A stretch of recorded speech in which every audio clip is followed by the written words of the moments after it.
Good morning, traders. Anthony Crudele here, and welcome to NinjaTrader Live on this Tuesday morning. Hopefully everyone had a wonderful 3-day weekend, and of course, thank you to all of the fallen troops on this Memorial Day weekend. To them, we owe a lot. And here we are, Tuesday morning, back in action, in studio, senior economist Tracy Shuchart. How are you, Shai? Morning, all. And of course, our man who goes out and drives from East Coast to West Coast to rescue animals, our own senior market strategist, Jimmy Cagnina. Good morning, Jimmy.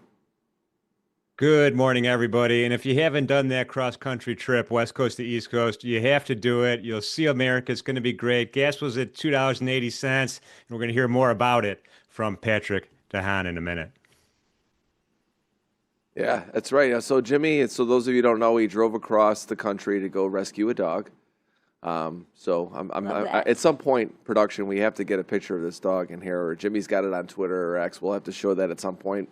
But this morning, first, we got to get to some headlines. This weekend, overnight, I hear, what is this? He goes, I'm going to delay the European tariffs until July 9th. Correct. Happens to be my birthday. That's why I remember that date exactly. I can't kind of forget that one. But he delays it till July 9th, and the market just thinks it's like a super bid. I mean, NASDAQ's up 1.5%, so is everything. Everything's up. So talk to us about this story, Shai. So, we've seen this before, right, where he's announced tariffs, these broad-reaching tariffs, then we had a 90-day pause, then he's going to, we saw the same thing with China, 154%, comes back, it's lower, and then on Friday, or on Thursday or Friday, he said, I'm raising tariffs on the EU. They're not being compliant, and we're going to go 50%. Markets hated it. And then this weekend, he backtracked on it and said, okay, this is, we can wait till July 9th now. So it seems like the markets keep falling for this. This is like the third time that this has happened by now, and perhaps it's his negotiating tactic. Let's scare them by saying we're going to raise tariffs, and they'll, come to the negotiating table with us. But that seems to be his MO. We've seen it 3 times now, and that is where we are this morning with that one. Yeah. Any other news that came out this weekend potentially driving price action? So we had Japan came out and said they might curb their bond sales. As you know, the Japanese government buys all of them, like pretty much all of them. We saw, we were seeing surging yields in Japan that, they were at 0 or negative for ever. And people were worried about the fact that their yields were rising so fast. And so they came out and said that they're at least signaling that they will curb bond sales. And so that gave some relief to Japan's super long end, their 30, 20, 30, and 40 year. And across the globe, we've seen bonds catch a bid. Yeah, no doubt. I mean, that's something that we have talked about on this show, from Gary to a lot of different people, what's going on with Japan. That story is going to continue to unfold. Until then, it's not as much of a story, right? I mean, that's the bottom line. As you look at our 30-year, and this is something I was going to go right to Jimmy with. Jimmy, when I look at the bond market, it seems to have this underlying bid underneath it. In my morning note this morning, I wrote about how the bond market is trending lower, but stocks can deal with the trending lower bond market. It can't deal with a bond market that's fallen out of bed. And what's interesting about this trending lower bond market is that it has a full point or 2 breaks followed by a full point or 2 rallies. And although it is trending lower, it's really volatile. I mean, the 30 years got some serious moves. And if you're a day trader out there and you haven't looked at it, take a look at it, but be careful because it's 31 and change a tick. Right. So it's expensive. But nonetheless, Jimmy, what thoughts about Japan, thoughts about our bond market this morning? Yeah, I mean, the 30-year is reacting to this crazy news cycle just like everybody else. I mean, you can see on the chart here, it's a nice trend down. I have a nice trend channel down. We're at the top of the trend channel, with probably a lot of support at that 110 handle, 110.25. We're at a 112 handle now, and as you pointed out, that's a 1.5 point move, $1,500 a contract. So be careful with that. But yeah, it's been reacting pretty crazily. The one thing that stands out on this particular peak of this chart is that 8 EMA, exponential moving average, is we're bumping up against it on the way down. Today we have a little bit of a seller's wick, even though it's a green candle. But yeah, I mean, this market's going. Good news is it's gonna take care of itself. Bad news or scary news, it's not. We'll see if we ever get down below that 110 handle right now in the 30-year. But right now, it's a pretty good signal that it's happy today. Yep. And for me, some positions. Last week I talked about I was long Canadian dollar. I was long platinum. I'm out of both. I covered platinum on Friday. It got so close to my target. It was going into the weekend. I dumped it. I actually probably will buy it back this week. I think. I think platinum continues to go higher. Although metals this morning shy, getting really clipped. You've got gold down 76. Copper's down 1.5%. You've got silver down almost 2%. Platinum's down 1.33%, and still platinum, as everyone knows, I've been following really closely. I mean, any sort of break, I probably want to buy it again. But talk to us about metals being down this morning. Yeah, I mean, partially is the news that came out that we're going to delay the 50% of tariffs on the EU. Yep. Obviously, we see risk assets rising and kind of safe havens down. We also have the dollar stronger today, which also affects metals. And so that's putting pressure on the metals sector as well. We also had some news on gold. It looks like we had outflows for the very first time last week in a very, very long time. Like all this year, we've been seeing inflows from retail.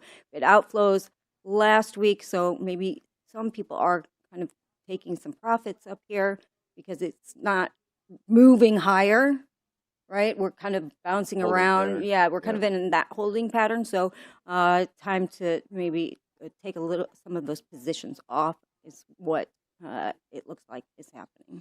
Yeah, I mean, I wrote again this morning too that gold to me is, I mean, it's weaker today, but overall it's still stronger. I don't think that trend is done. But for now, no. I think, what's interesting about now is that bond market might have a short-term low. Equities, again, it's always about the reaction. Did I think that news in Europe was going to move the NASDAQ up 1.5%? No, I did not. I'm like, this is kind of, I text Pax this week, and I'm like, this is just like, come on, man. But the reality is, when the market is overreacting to news that's not that good, what if it really got really good news? I find it very difficult to fade this market right now. I don't think you would want to step in front of this rally. I would not be surprised to see last week's highs just get blown out this week. I would not be surprised to see NVIDIA do extremely well. Like, the tape is yearning to want to go higher. Yes. It just is. I mean, and now you're seeing the sell-off in gold, I think, is interesting because the fact that it's down 2.25%, you said retail flows are coming out. I mean, it's just got this. I've got this feeling where it's like, stocks are going to start looking like, party like it's 1999 again, and they're just going to keep going up. I mean, I just don't. I don't see any reason to fade. I'm actually bullish stocks. I actually want to look for any sort of dip to buy in ES or NQ for a swing position. I haven't traded those markets in a while, but this tape is starting to get clearer to me that it's like this just might be a straight path right but up to all. I'm not saying it's going to happen, but if it's going to start happening, I got to participate in it. Yeah, I think you just have to be worried about those headlines, particularly about tariffs and coming from, so always kind of be prepared. Yeah. Have your stops in place, because one headline, and if you don't have a stop, you can get blown out immediately. So you just have to be careful of that. What is interesting, going back to the metals for 1 second, is even though we saw outflows in the gold market, we did see inflows in silver, palladium, and platinum. There you go. And that, to me, I think that those are trades I like too. Like I said, I'm going to look to buy platinum this week. You got to see how today reacts with the indexes. It's like I'm not in a big hurry to buy a 1.5% move up over a 3-day weekend. But again, when I look at the tape, and I'll go over this later in my segment with Pharm, that they had a chance to be down again. This news to me is not super bullish, but the tape is, again, just taking modestly bullish news and running with it. And it's just going to keep searching for stops higher. And again, I don't know where this thing ends, but I just know I don't want to be short. It might be tough for me to get in long, but I know that I'm not looking short, at least for now. We'll see how today unfolds. Back to you, Jimmy. Bitcoin, we didn't talk about that much. Risk assets, again, it was with gold. It's now not with gold. It's with gold. It's not with gold. That's the way kind of Bitcoin is. It's up 1% again. It's at the 110 handle in futures. I don't know what the spot is this morning, but that seems to be catching a bid. And when you look at it, the dollar is actually up, which is this morning when I looked at that. Dollar's up with Bitcoin. Dollar's up against yen, the most up against yen. It's the other currencies are weak against the dollar. But Bitcoin, man, I don't know. So what do you think about the Bitcoin or anything else you're looking at, Jimmy? Yeah, I mean, the Bitcoin is resilient, man. I mean, we're not getting these big sell-offs on any kind of news. I mean, this has just been kind of going ever since our lows on April 9th. And, yeah, we had a couple of pauses, but that's about it. There's no really big multi-day red candle movement since then. So money is definitely flowing into the Bitcoin. And right now, I mean, we just keep chipping away at the highs, making new highs, making new highs, making new highs. All the moving averages are shooting straight up. We've been oversold forever, but it's ignoring the stochastics. Bitcoin doesn't care about the stochastics. So it's pretty powerful. And then when you talked about that yen move, today's move in the yen US cross on the future side of things, remember cash crosses are opposite in the yen, but in the yen US, yen just had as a major, and I'll talk about this more on the Edge report, has a major sell-off today with no end in sight. Yeah. What I thought was interesting is somebody compared Bitcoin to a sovereign debt swap. Instead of being correlated to dollar or gold or equities, they're saying it's acting more like a sovereign debt swap, which I thought was a very interesting comparison. Yeah. No, I mean, no doubt. Data today? Yeah, I was going to say, let's talk about some data, and then we got to preview our guests before we get to Jimmy's Edge report. What data today? So at 8:30, we have durable goods and cap goods. At 9 a.m., we have slew of housing data, housing price index, core logic, case Schiller, 20 city year over year and month over month. At 10, we have conference board consumer confidence and conference board expectations. And then at 10:30, we have Dallas Fed manufacturing activity. Yeah, I mean, data. I mean, durable goods probably the biggest one. Am I wrong, Shai, on that one? Yeah, durable goods would be the biggest one because it's sort of a key economic indicator that measures new orders placed with U.S. manufacturers for hard goods, like automobiles, appliances, aircraft, machinery, et cetera. And so we kind of look to that to kind of judge the health of the manufacturing market. Meaning rising orders would suggest higher production and economic momentum, obviously lower. Something lower would signal that we're having a problem in the manufacturing sector or a slowdown in the manufacturing sector. So that'll be an important data point. We'll find out this morning because everybody's looking at manufacturing, particularly in light of all of these tariffs. Yeah. Quick preview of today's guest, Patrick Haan, at Gas Buddy Guy on Twitter, patrickdehaan.com. I just follow Patrick. I didn't know of him until you, so give us a preview of Patrick today. So he's their senior petroleum guy, analyst. And we're going to talk about sort of what is going on in the gasoline market. We hear a lot of things where demand is down, is price higher, is price lower.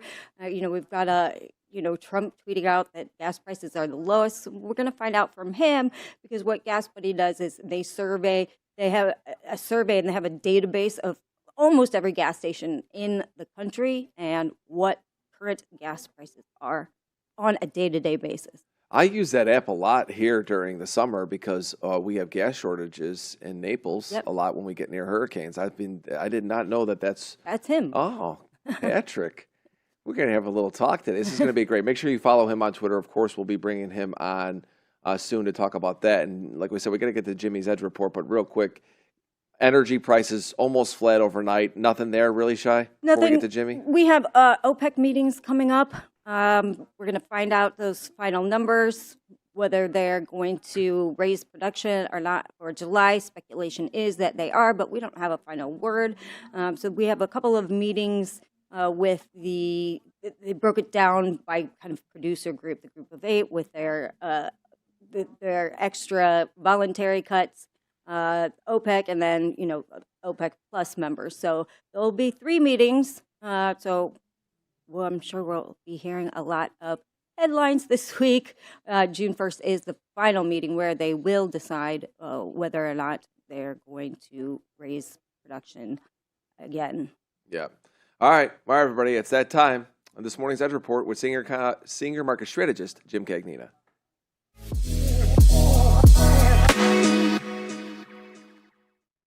All right, well, let's start with the Japanese yen. This is a daily candle chart on the Japanese yen. Today, you could see a pretty big sell-off, pretty decent-sized red candle here. Sellers push this thing down. We're sitting on that 8 EMA right now. Now, one of the things, this market is a big red candle generator from time to time. We've seen this happen on May 1st. Look at how big that candle is.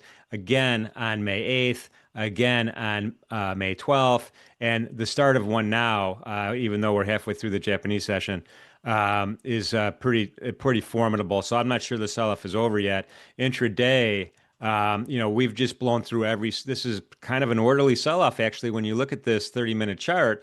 We do have a point of control relatively high up here, but we lost VWAP in the rearview mirror overnight, and we've just blown through every major area of support, including the pivot, S1, Mentor Q's one-day min, and even on the downside here, we have S2 is our next stop down. So looks like we're kind of stalled here, kind of waiting for this the New York Open. But this is again, I'm not hitting the buy button on the yen right now versus the U.S. dollar. Just toggling over to the E-mini S&P right now, we're only approximately 1.41% from these highs. Again, this market wants to make new highs. It's trying to. Little baby candle, body of a candle so far. Above that 8 EMA right now, 21 EMA, 50 EMA. I even have an anchored VWAP here from April. We're above that. Stochastics, interestingly enough, have dipped down below the 80 level the last couple of days, which is interesting. So this is a pretty resilient looking candle. And again, I would not be surprised if we saw some all-time highs this week, depending on what kind of crazy news we get out of Capitol Hill. On an intraday chart, we do have some targets all over the place, right? We're above VWAP right now. We started trading above that session VWAP before the actual London initial balance, which is interesting. And then we continued our way up. We have that R1, that pivot level, is a target on the upside. That's approximately 15.19. And then R2 is going to be my next stop up at 59, close to 59.50, 59.48 in a quarter. On the downside, there's targets. There's that Mentor Q one-day max again. We've already blown through that. That's approximately 58.85. And then the pivot is kind of defining the bottom of the day so far. Yeah, we had a couple candles peak below it, but couldn't hold it. So the pivot's a pretty good area of support right here at 58.66. And then going a little bit further down, we have that 0 DTE call resistance and gamma wall 58.50, nice even number. And then S1 a little bit further below at 58.37. So we'll see what happens here, but this is looking pretty strong. I'm going to be looking at that VWAP today, later on today. Let's check out gold real quick here. And the gold chart. So we're kind of at an interesting level right now in gold. We're touching the 8 EMA, the 21 EMA. We're approaching that VWAP that I have anchored from April, the lows in April 8th. And, the stochastics are just kind of pumping up higher, but we're still kind of in the neutral zone, so to speak, right now. And just from a casual glance point of view, this looks kind of like a cyclical kind of movement right now. And I wouldn't be surprised if this continues kind of in a cyclical behavior. Right now, though, today, if you look at it intraday, yeah, it looks pretty negative. It looks like the yen chart almost. We lost VWAP in the rearview mirror all the way back here around midnight. We blew through S1, we blew through S2. The volume point of control is really wonky with a whole bunch of different volume nodes all the way down. Next step down, put support approximately 3280, right there where my crosshairs is underneath that S3 at 3274. If we recover, though, we do have these S2s and S1s and pivot levels that I think are going to be important going forward today. That is today's Edge Report. Back to you, Deli and Shai. Thank you, Jimmy. And we are now joined by Patrick Haan, Gas Buddy guy. Patrick, good morning. Pleasure to meet you. Hey, good morning. Great to be with you this morning. Thanks for having me as well. So I did not know that you are the Gas Buddy guy. I got to tell you, Patrick, you've saved my butt a bunch of times down here in Naples, Florida. We've had several hurricanes over the last, I've been here almost 15 years. And I got turned on to your app, and I got to tell you, not only does it tell me the best price, but it tells me what gas is available. Because you get, especially if you're in Florida during these times, you're like, okay, this gas station has it. You can go and be able to get gas, which has been, massively helpful in those times. So anybody out there, make sure you go and follow what Patrick is doing on Gas Buddy, guys. So I got to ask you this morning, Shai and I were talking about this. Everyone's talking about these. President Trump's been saying this is the lowest the gas prices have been in some time. Is that the case across the country? Yeah, and keep in mind, there's a lot of context for this, right? And politicians always point fingers, whether it's at their own party and taking credit or pointing fingers for blame. The important context here is that gas prices are at their lowest start to the summer since 2021. Of course, 2021 was not exactly a time Americans were clamoring to get out, right? We were still kind of knee deep. Still a lot of travel restrictions. So, the metric is a little bit caveat, if you will, that lowest gas prices since the pandemic. But Anthony, I think one of the more interesting things was, and yes, that's true. One of the more interesting things here is if you also account for inflation, which I know is another polarizing word, right? Because we've seen a lot of inflation. Americans are actually having to work the least amount of minutes to fill their tank up right now in the summer since 2003, if you exclude the pandemic. So what that means is that $3 a gallon national average that we're staring at today, if you're an average worker, you're spending a lot fewer minutes to buy a gallon of gasoline. And that's what's really incredible here. So going into the summer, a lot of Americans, they look at the pump price. $3 isn't the prettiest number we've seen, but also putting it into context, it's not real unaffordable to fill your tank up these days. And that's probably going to lead to a nice summer travel season.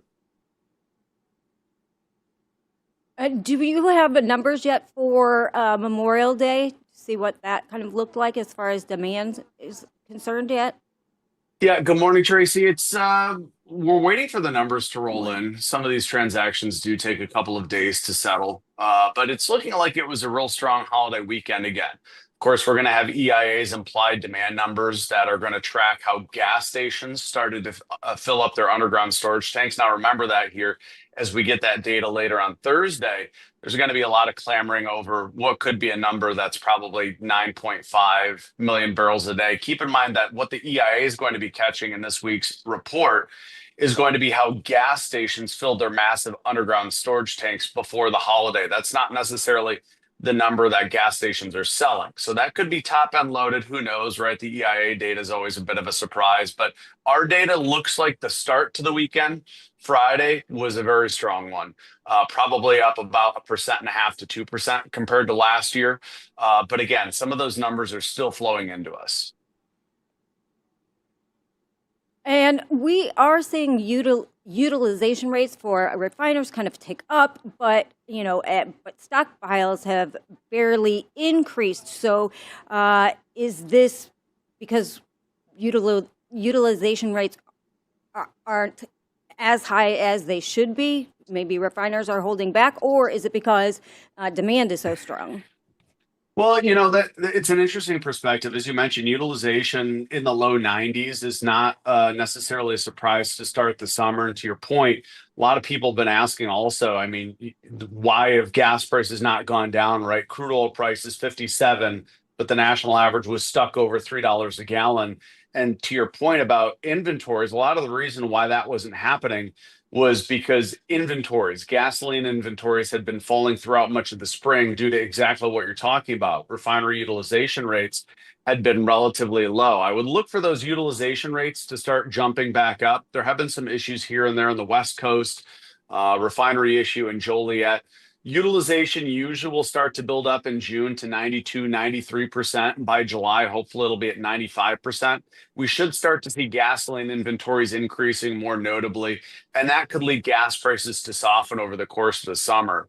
I'd be hopeful that the national average may even have a chance of falling below the $3 a gallon mark as summer progresses. Now, to Anthony's point as well earlier about hurricanes, of course, there's always a wild card. Some of the nation's largest refineries down in Texas and Louisiana could be impacted later this summer. Now, typically hurricane season doesn't peak until August. So, Anthony, you've got some time to get ready for hurricane season and get out of there. But that's something we'll be watching for the peak of hurricane season is refinery utilization. If there's any major hurricanes that threaten some of those refineries in Texas and Louisiana, you could briefly see gas prices off to the races. It didn't happen last year. Hopefully, we'll be able to avoid that this year. But with overall refining capacity hasn't really grown a whole lot in the last couple of years. California's seeing a downturn.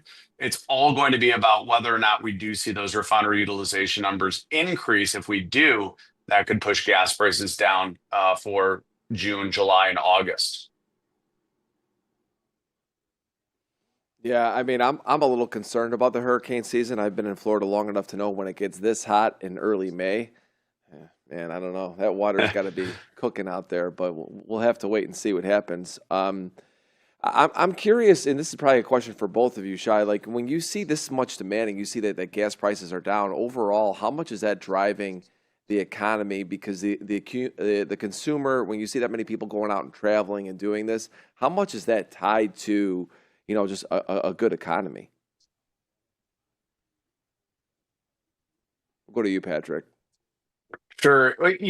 And that's a metric also that we're starting to track as well. We get data on transactions in the C-store, and that can also be, what consumers are doing at the pump is one thing, and their behavior inside the C-store is really also another, whether or not they're feeling healthy. Because keep in mind, you get inside the C-store at the start of the summer driving season, and consumers are going for some of those snacks, beverages, and that can tell you the health of the American consumer. If they're going in a C-store and they're spending, say, $10 or $15 on, snacks, that's indicative of a better economy. And you can see the basket size, the average transaction, we call the basket size in the C-store, is going to be more indicative of how consumers are feeling. And again, that's data that we're also sharing out on X. C-Store CMO is the PDI chief of marketing, and she's sharing some of that data. And it's actually showing so far that consumers are a little bit on edge. I think everything you guys have been discussing so far today, the instability in what is happening with trade and tariffs is probably top of mind. Americans are digesting those headlines. Obviously, we've seen the stock market kind of bubbling all over the place, and consumers do react to some of those headlines. So looking in the C-store right now, a little bit of shaken confidence, but I think with lower gas prices, it is emboldening some folks to hit the road this summer. Now, there is a subset of motorists also. According to our survey, summer travel was actually down or is projected to be slightly lower this year. 69% of respondents said they're going to be hitting the road this summer. That's down from 76% last year. And I think that's where some of the noise we've been seeing in tariffs and trade is maybe denting consumer confidence a little bit. Look at University of Michigan consumer sentiment. It's struggled a bit. And so I think that's where, we see the administration obviously seeing a lot of back and forth on policy, and that may be shaking consumer confidence a little bit, and that may be sending a conflicting signal. And that's why not all the lights are green. I think we've got a lot of really good green lights for a very busy summer, but I think there's a little bit of uncertainty that is now coming into play in terms of keeping some consumers a little closer to home or maybe planning more last minute. Yeah, that's why I brought up that question, because if you have lower gas prices and you see that the demand is out there, more people on the road, more people are spending money.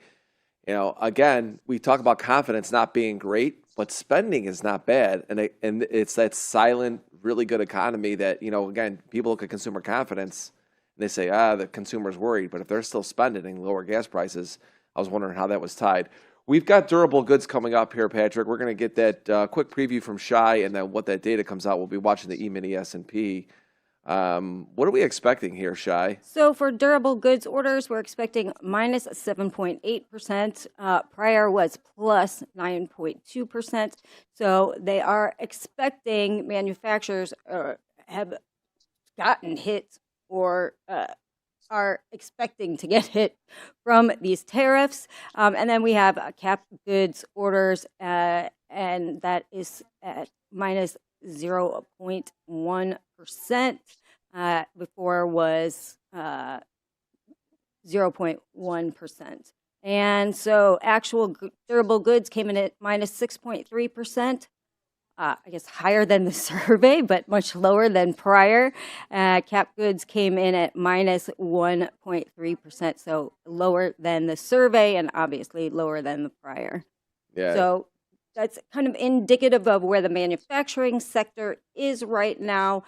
So they are experiencing either skittishness or a real fallout in their orders for hard goods. Yeah, market's not really doing much on it at all. Thank you for that, Shai. Back to you, Patrick, and we'll talk a little bit about gas prices. We saw in the chat, and it's really a great question. Some people talk about, he goes, where are these elusive lower gas prices? Keep hearing this, but I don't see that in my state. It is amazing, Patrick, how different the gas price can be from one state to the next. I mean, dramatic difference. I mean, obviously, there's going to be a tax involved as well, depending on what city or where you're at. And where are some of the lowest gas prices that you're seeing? And also touch on some of the areas where you're seeing gas prices just remain elevated. Yeah, there's been a lot of that, right? We've heard a lot of politicians talking about it. So, and there's been some promotions, by the way, in the run up to Memorial Day. We've seen more of this gas station loyalty programs that have offered, basically huge fuel savings for 3 hours in the run up to Memorial Day. We saw a major coast to coast chain doing this, basically reducing their gas prices 40 cents a gallon for 3 hours. And so there's been a lot of consumers on social media saying, look at this gas station one. They're sharing a promotional price. So we actually did see some stations falling below sub $2 prices on Friday. I think it was actually Thursday evening. I'm not sure when that promotion was. It was a long weekend. So, but we see a lot of that now on social media. Those promotional prices that only lasted 3 hours are frequently being shared. And yeah, right now, you can't find those prices anymore. Right now, the lowest prices, Texas, Oklahoma, in the deep South, the Gulf states, as you mentioned, taxes.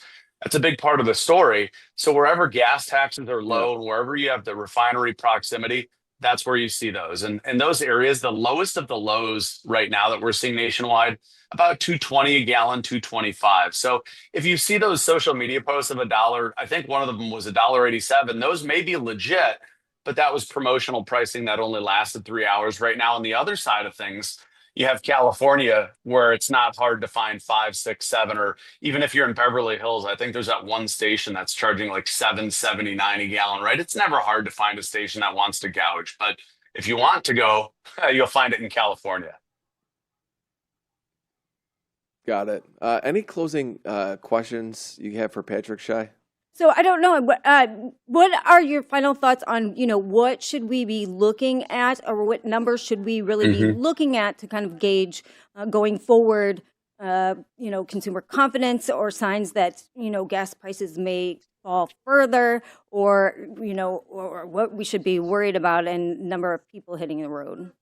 Yeah, Shai, and pulling that up, as I mentioned before, basket size, I see that we just updated information on basket size. So C-store purchases, I believe this is going to actually be for the week ending 5/18. Bethany actually posted it as listed as week ending 5/11. But if you're on C-store CMO on Twitter, looks like a week over week, the basket size was up about 1.4% in the run up to Memorial Day. and that was also up 1.8% from the 4-week average. So basically, consumers spending more in the C-store in the run-up to Memorial Day bodes pretty well.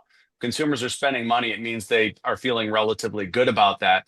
On the gas pump side of things, I do expect that, as we mentioned earlier, utilization rates should start to meaningfully increase over the next couple of weeks. And that would mean as we progress through the summer, gas prices are going to edge lower. There's a subset of consumers that are probably going to make some last minute travel plans, but I would expect this year to still be one of the best in the last 5 years for hitting the road. A lot of consumers are going to be doing just that. So we'll keep looking at this data. We'll keep posting it out. But for now, pretty optimistic that low gas prices are here, along with a mostly healthy outlook for consumers driving this summer. Patrick Haan, everybody. Thank Go you. follow him on Twitter at Thanks for having me, GasBuddyGuy. guys. Saved my butt many a times. Go download that app. That app is great. Patrick, you're the man. Thank you so much. Hey, appreciate it. Thank you.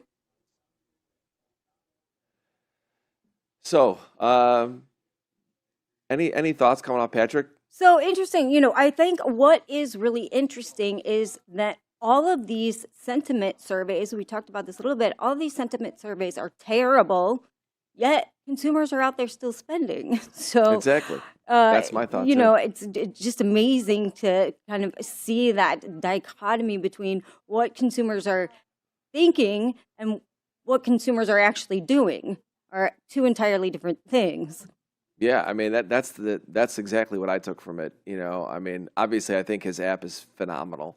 Like I said, I've been using it for years, and I know a lot of people down here in Florida use it. Again, Oh, I for can't sure. stress enough; it's the best app by far for gas. It's not even close. And I've tried many of them over the years. Like I said, as being a Floridian now is a little adjustment for me. But seeing how the demand is up again with travel this weekend, people getting on the road, going out there. When people get on the road, it's different. Obviously, flying, I don't know what those numbers are for that, but when you're on the road, you're out, you're getting snacks, you're getting lunches, you're doing all sorts of different stuff. You're staying in hotels, you're out there, doing activities. That's telling me that the consumer's still spending a lot. Yeah, absolutely. So it'll be interesting. We'll follow those numbers. Patrick posts a lot of information on his X feed as well, and so definitely check that out. Yep, no doubt. All right, Shai, anything to keep an eye on before we head into the morning session? So I think, at 10 a.m., I would look at that Conference Board consumer confidence number. Obviously, I will put that in the chat and post that on the ticker. But I think that'll be, just because we're talking about it, I think that'll be really interesting. Do I think it will affect the market today? Probably not. This market seems pretty one-minded today. It does. I mean, yeah. Well, I appreciate everything, Shai, and thanks for introducing us to Patrick. That was awesome. Great guy. Great. All right, everybody. It's about that time. About that time to bring in the man Pharm. Oh my gosh, look at this. What in the hell is going on here? Hold on a minute. I got to check the date. It's not, no, is this a 1929 thing? I don't know what's going on here.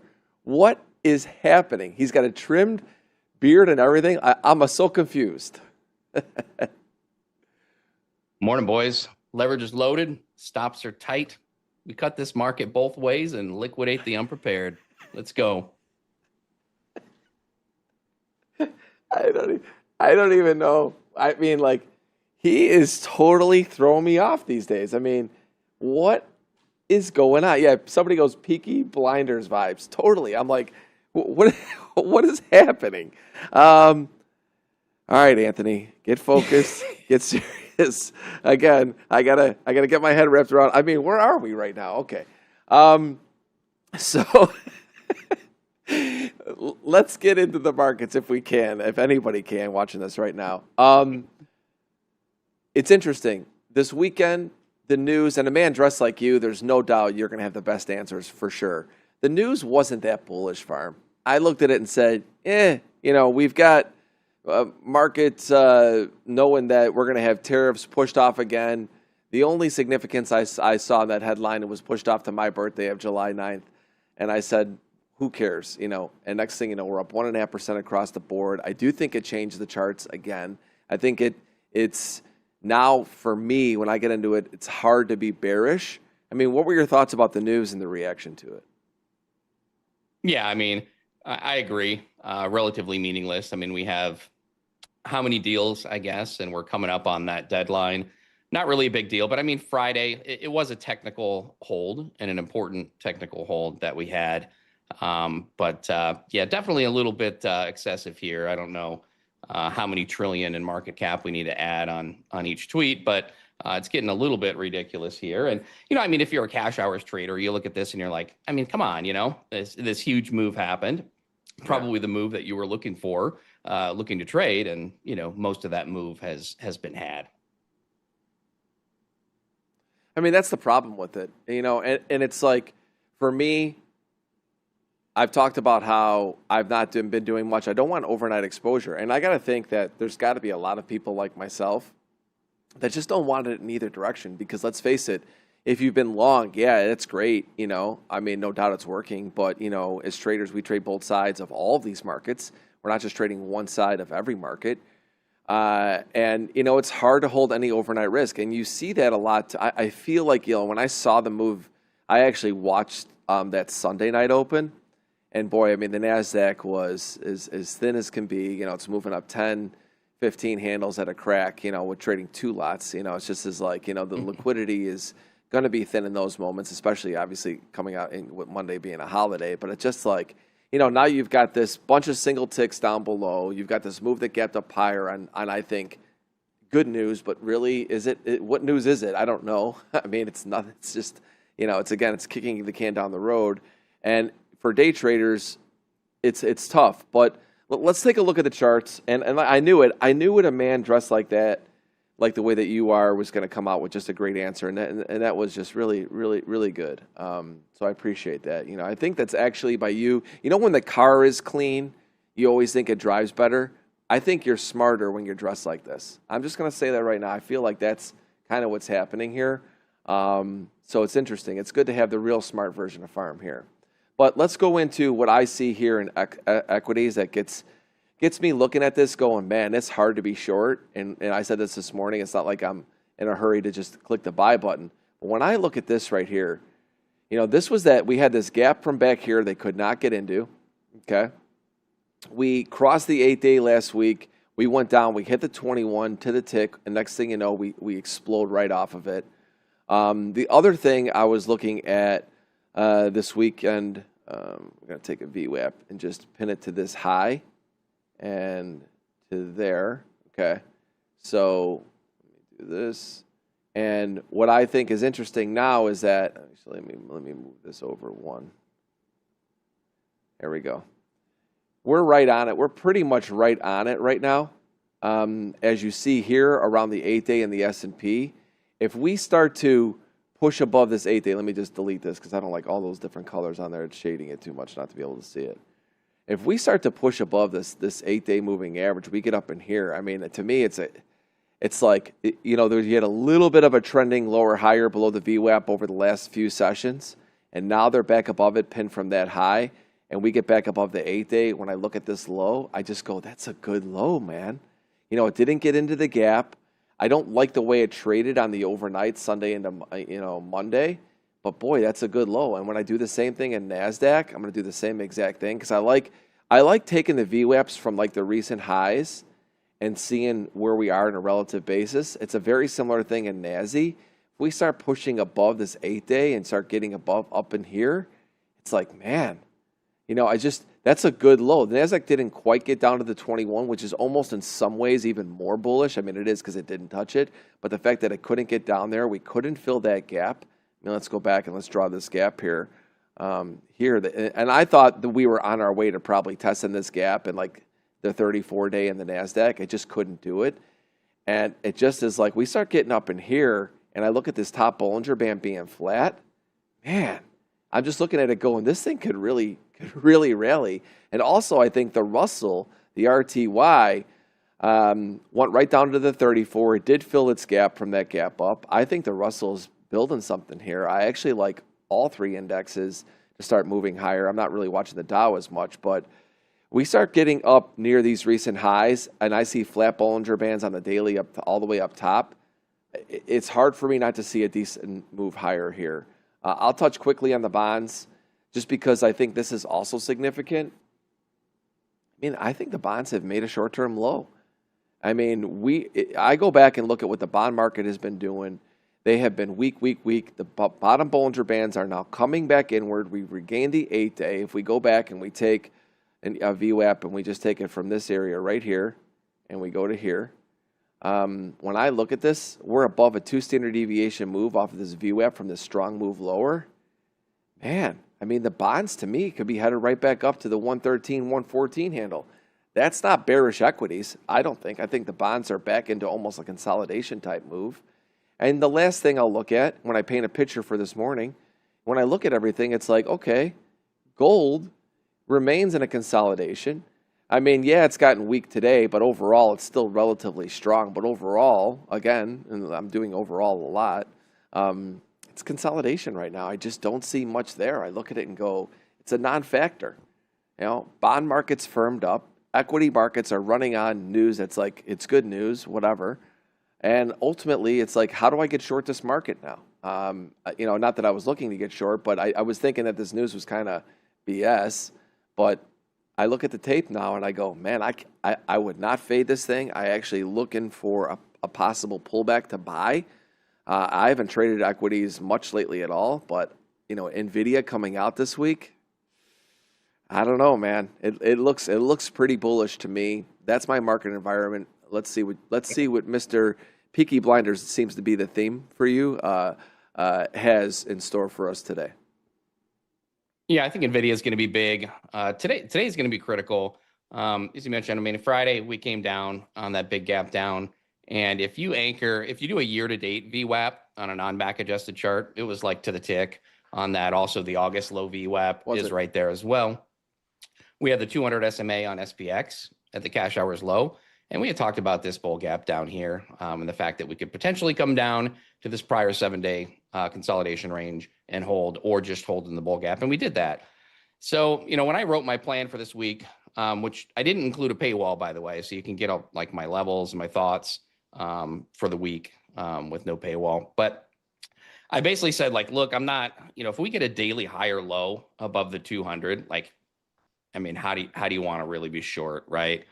And it sure looks like it. We haven't traded a single minute of cash hours today, but it sure looks like we have a daily high or low above the 200. So I'm not looking to be short.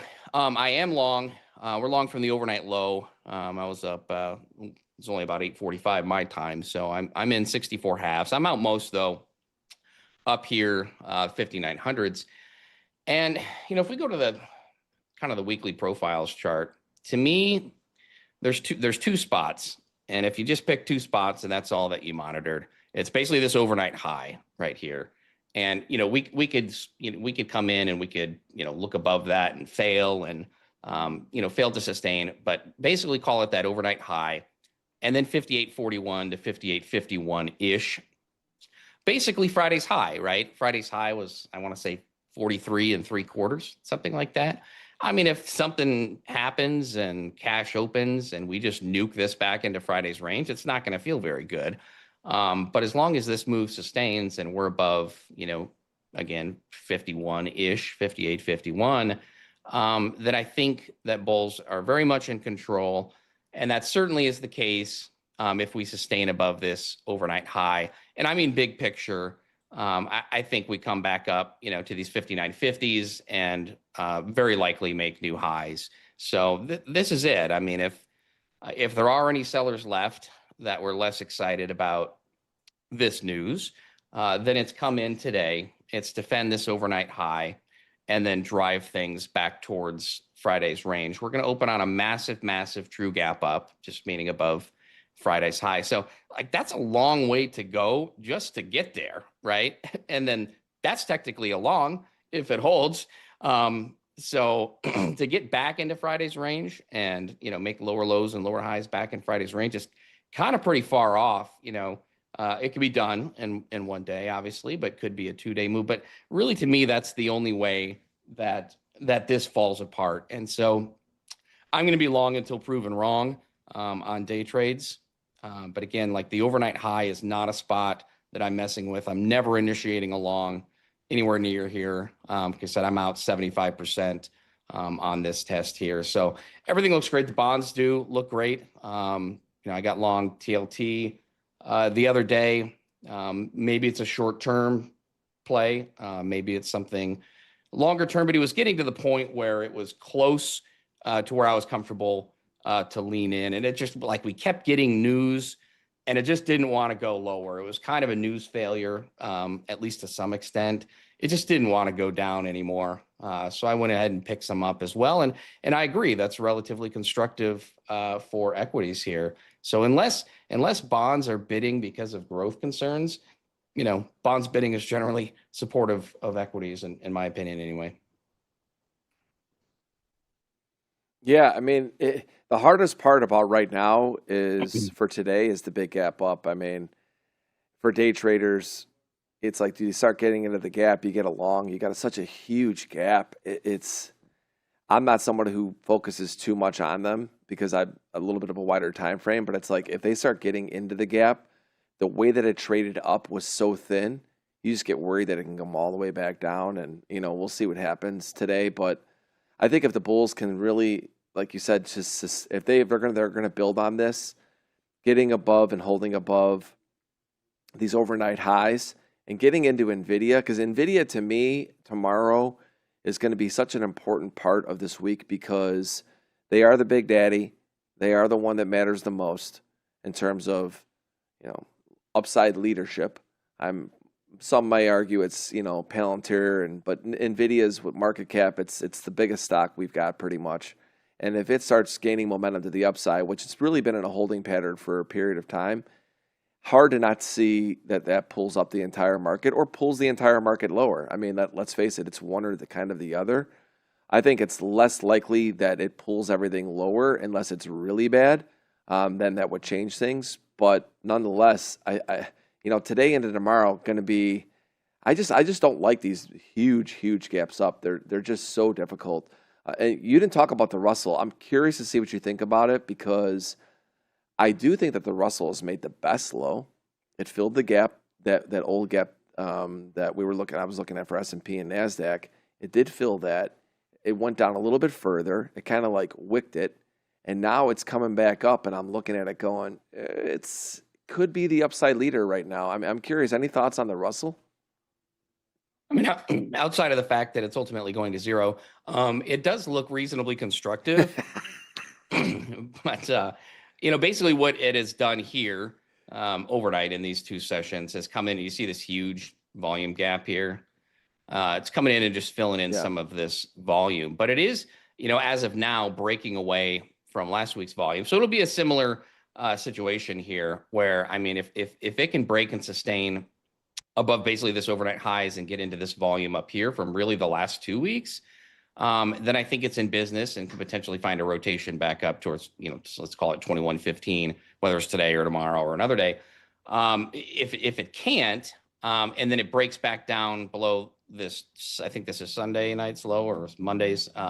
That was Monday morning. So if it breaks back below there and gets sucked back into this volume, then it's in trouble and it starts to look pretty ugly. So the thing is, and we talked about this a few weeks ago, if bond yields are cooling off and growth concerns aren't really a thing right now, anyways, at least in terms of narrative, then the Russell should be pretty well bid.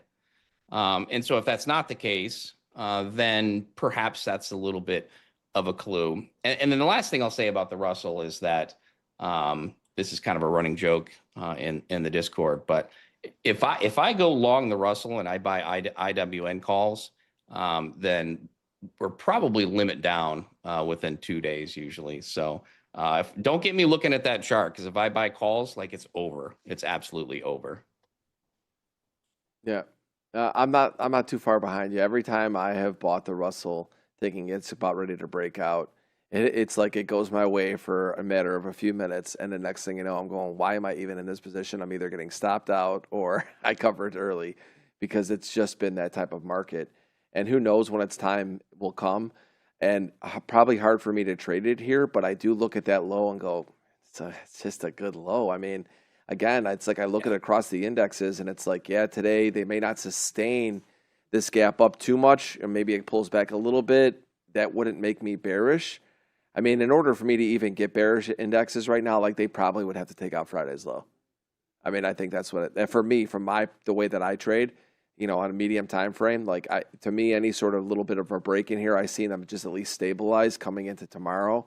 I think you can lean on Friday's low as a good low. I mean, that's really what I look for. One of the things I look for a lot is it's a good place I can put a stop. I mean, I like a low where not a lot of people were able to get in. Let's not forget we had bad news that took us lower. They took the bad news and ran with it. Then we had modestly good news and ran it even higher.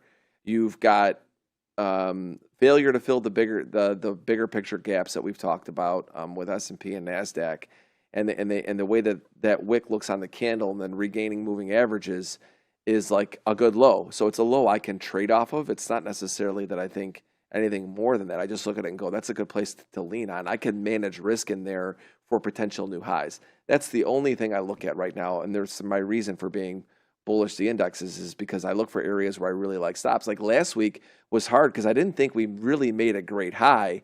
And that was what I was going to ask you next about Pharm, is like when you look at the markets from last week, this is something that I look at, and I don't know if anybody else does or not. Again, because my time frame is more multi-day now, I look at really, can I find areas where I like good highs or good lows? I don't think last week's highs were that great. That's just my opinion. I looked at the way they traded. They grinded up there. They didn't really have any sort of capitulation type high, because I do look for some sort of wicking, or I look for something that shows a significant high where it's like, okay, that's a good high. I don't think I saw that in NASDAQ and S&P. What's the structure look like on your charts? Yeah, I mean, it's not fantastic. It wasn't fantastic on ES or NQ. What I did like about NQ just a little bit better is that it was sort of sitting in a tighter kind of box consolidation range. And then it popped a couple of RTH highs that were off to its left before pulling back. So it was kind of a failed breakout from that perspective. So like it works, but it doesn't make it necessarily a good high. Of course, that said, you could argue, and I would argue that the current low of year is not, fantastic, and certainly isn't ideal in a number of different ways. So I'm definitely not a purist, from a market profile and even volume profile perspective. But yeah, not really that fantastic on either ES or NQ in terms of the highs. All right, we only got a few minutes left. Let's dive into this morning session. Like we said, gap up, difficult. What are we looking for in a pullback area? Some support zones where you look for potential trades, and also resistance up top. I know you already mentioned this, but where would initial resistance come in, and if it crosses over, does it even extend to this rally? Yeah. So again, because I'm a long bias into today, I asked myself, well, what could change that, right? So what kind of bearish, what could happen that would be potentially bearish? And so to me, I mean, you can see this is breaking out the two overnight sessions, and you can see that, I mean, all the volume effectively is above this kind of 58.57 to 58.62-ish range that I'm using. And so, I mean, if we get trapped below there, meaningfully, lower highs, lower lows, then I'm not even sure that this kind of big weekly spot holds. It's kind of sits right above Friday's high. So I mean, if all of the weekend, apes liquidate on top of Friday's high, then that could be trouble. And if that doesn't happen, as long as we are sustaining again above, roughly 58, 57 to 62 ish, or just quick dips below are bought, then I think it's generally constructive. This is sort of a minor spot here, 75, 77. Now that I said that, it'll be low of day. We'll rally 500 handles since I said it was minor. That's just how it goes. But again, like this spot, like, I've talked about, there's spots where I'm never initiating longs, and there's spots where I'm never initiating shorts. I'm never initiating a long here. And I do think we could potentially, peak above there into, let's just call it 59.20 if you want a nice round number. And fail back below, and that likely sees a rotation down to this 95 spot. So, this is tricky up in here. Let's say between 58.95 and 59.10 even. It's a narrow range. It's tight. I'm not necessarily looking to engage here. So I think what you want to see for a trade is some kind of test lower at the open that holds maybe this 75, 77 spot, or even comes in and sweeps out the Sunday night low, right? No, Monday night low. These short weeks are tough.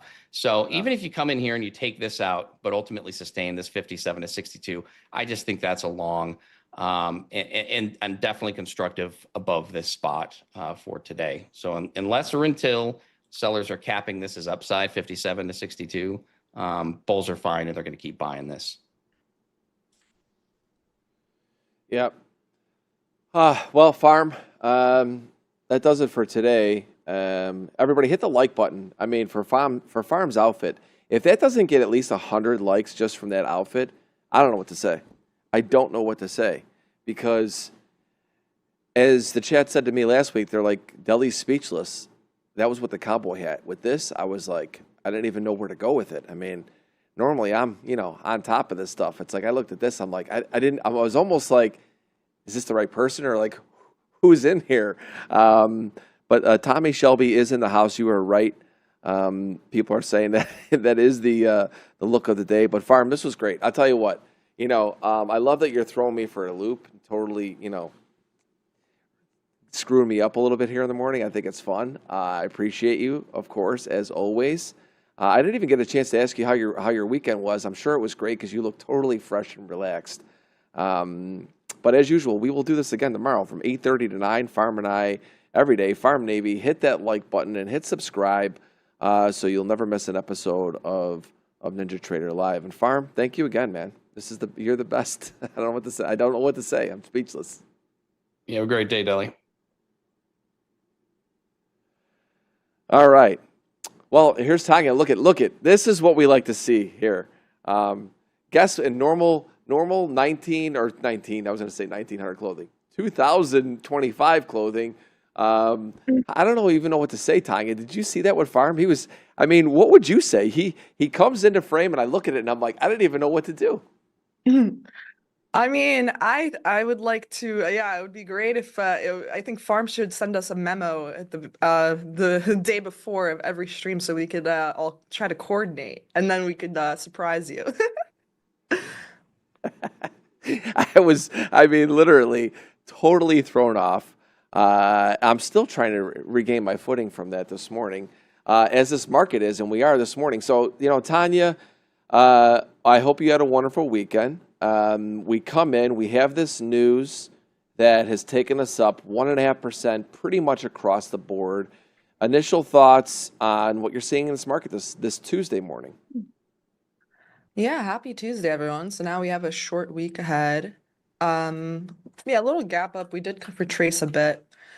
I do like that we came back into this daily fair value gap on Friday, I believe. Yeah. And then we had a nice bounce from it, right? So we wicked in this area. Oops. Wicked into this area.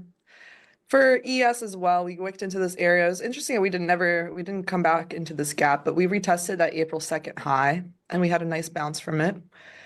And we're holding up pretty much this upper half of yesterday from Monday. And I do like that so far. I would say I'm like more bullish bias today. I think that this looks like a pretty good low. And I think you said that, right? Like, probably not many people participate in this low. Now we have this gap up. It feels as though, some people might be trying to get involved here on longs. I do like that we took out this low on ES. That was my target, actually, I think on Thursday for short. So I'm happy that we reached there. And then nice little push back up on the 4-hour. And the 4-hour is creating these little FEGs. And we're respecting them for the most part. I like this low as well. What was this made during London session, actually? So I'll have that marked out. I prefer us to actually keep this intact for more strength. this London low. We could take it out, but I would prefer us to see more continuation today rather than coming back again into the range. It would be kind of annoying to sustain more momentum towards the upside. So I'm looking for just like some sort of sustained bounce here at the morning since we are retracing into this area on ES, this last leg up. This is about 50%. I actually would look for, if there's a 5-minute market structure shift, I would look to go for longs. Let's see here. Yeah, same thing on NQ. And yeah, I had a great weekend. I did some mini golf. I went to a couple new restaurants. Working on that golf game, Deli. Like I'm working on that golf game to make sure if I'm ready for that invitational. But we're working on it. I'm going to the golf course actually in a couple weeks with my coach, so that'll be good. Like there'll be my coach and 3 of us, and she'll be coaching us on the course. And then I also have like another lesson going on, and it's really good. It's going good. I think there is a huge kind of like with trading. Like at the beginning when you're starting, you just don't know anything. What does that call? A huge learning curve, yeah, going on with both golf and for trading. It's great because like as soon as when you're really bad, the only way you can go is up, you know? Don't tell that to some of my friends because some of them I think continue to get worse. Oh, that's funny. Yeah, so I do like this. I would love for this London low to stay intact. I think that would keep us with the momentum since this London, we expanded to the upside. We took out these highs, we made new swing highs. So I would like the swing low that made the swing high to stay intact. Otherwise, if we kind of take it out, we could just be ranging in this hourly gap. I would look for then maybe if this was a quick move that swept this low and then back to the upside, then I'd also look for longs most likely. I would only look for shorts if this got taken out with like a strong displacement and this ended up getting inverted. So I wonder what the chat is voted for their own bias. Did we get those Yeah, results? Ninja, let us know. Yeah, I don't see the results right now. Oh, actually, it's right here. It's 58% bullish, 20% bearish, 21% now, 22% neutral. So bullish is more than bearish and neutral combined. So very bullish today. Not surprising. Okay. That is not surprising. Let me take a look at which one is the stronger index. I think they're fairly even today, right? Let's see. Yeah, they're actually fairly even. NASDAQ is up 1.53% and ES is up 1.38%. Can see here, NASDAQ actually I do like better for longs. There are equal highs up here I remember this day, it didn't take out that previous day high on what was that, May 21st. So I would look for, yeah, May 21st high to get taken out. Maybe not today, in the coming days, but on the upside, you could easily go for a London high again. And then perhaps midpoint of this wick on the NASDAQ, 21,466. Let's see. I would also, yeah, especially this is on the 5-minute. So I'd be waiting for a nice 5-minute shift to the upside. I'd be waiting for a swing high to get taken with a nice displacement. And then from there, I would also take a standard deviation. That's how I find my targets. It's like if there's a move lower at first, and that's what I believe is the manipulation leg, then I would take the extension of that leg back to the upside. So if we just stopped right here, for example, so I'm not saying we are, and I'd take it from the last swing high and I'd extend it up and I would look for, you can see -1 standard deviation. It's pretty lined up with these highs and then further up as well for more targets and see if that lines up with any other highs. So, yeah, I'm a little cautious because of the gap up. I'm cautious of whether there's a possibility that New York Open could just be consolidation because we had our gap up and we had this nice move up during the London session. So oftentimes when we expand during London, after expansion is some accumulation, some more consolidation. And so far it's kind of what's been happening. We have some 10 a.m. moderate news, orange folder news. And then at 10:10, FOMC member Waller is speaking. Okay. So I'll be watching out if at 10, where do we open? Are we going to have some more volatility injected into the marketplace? If up until 10, it's been just consolidating, then I'd be looking for some kind of move. But my hope is that at the open, we might have an initial move lower and then back higher to get involved in longs. Well, yeah, I can't be too bearish. The chat is also agreeing. It's typically a good sign when we're both on the same page, but sometimes it just means it means that it might consolidate or do some distortion at first, accumulation before the next move up. Because the chat is actually pretty spot on with the biases, I would say, most of the time.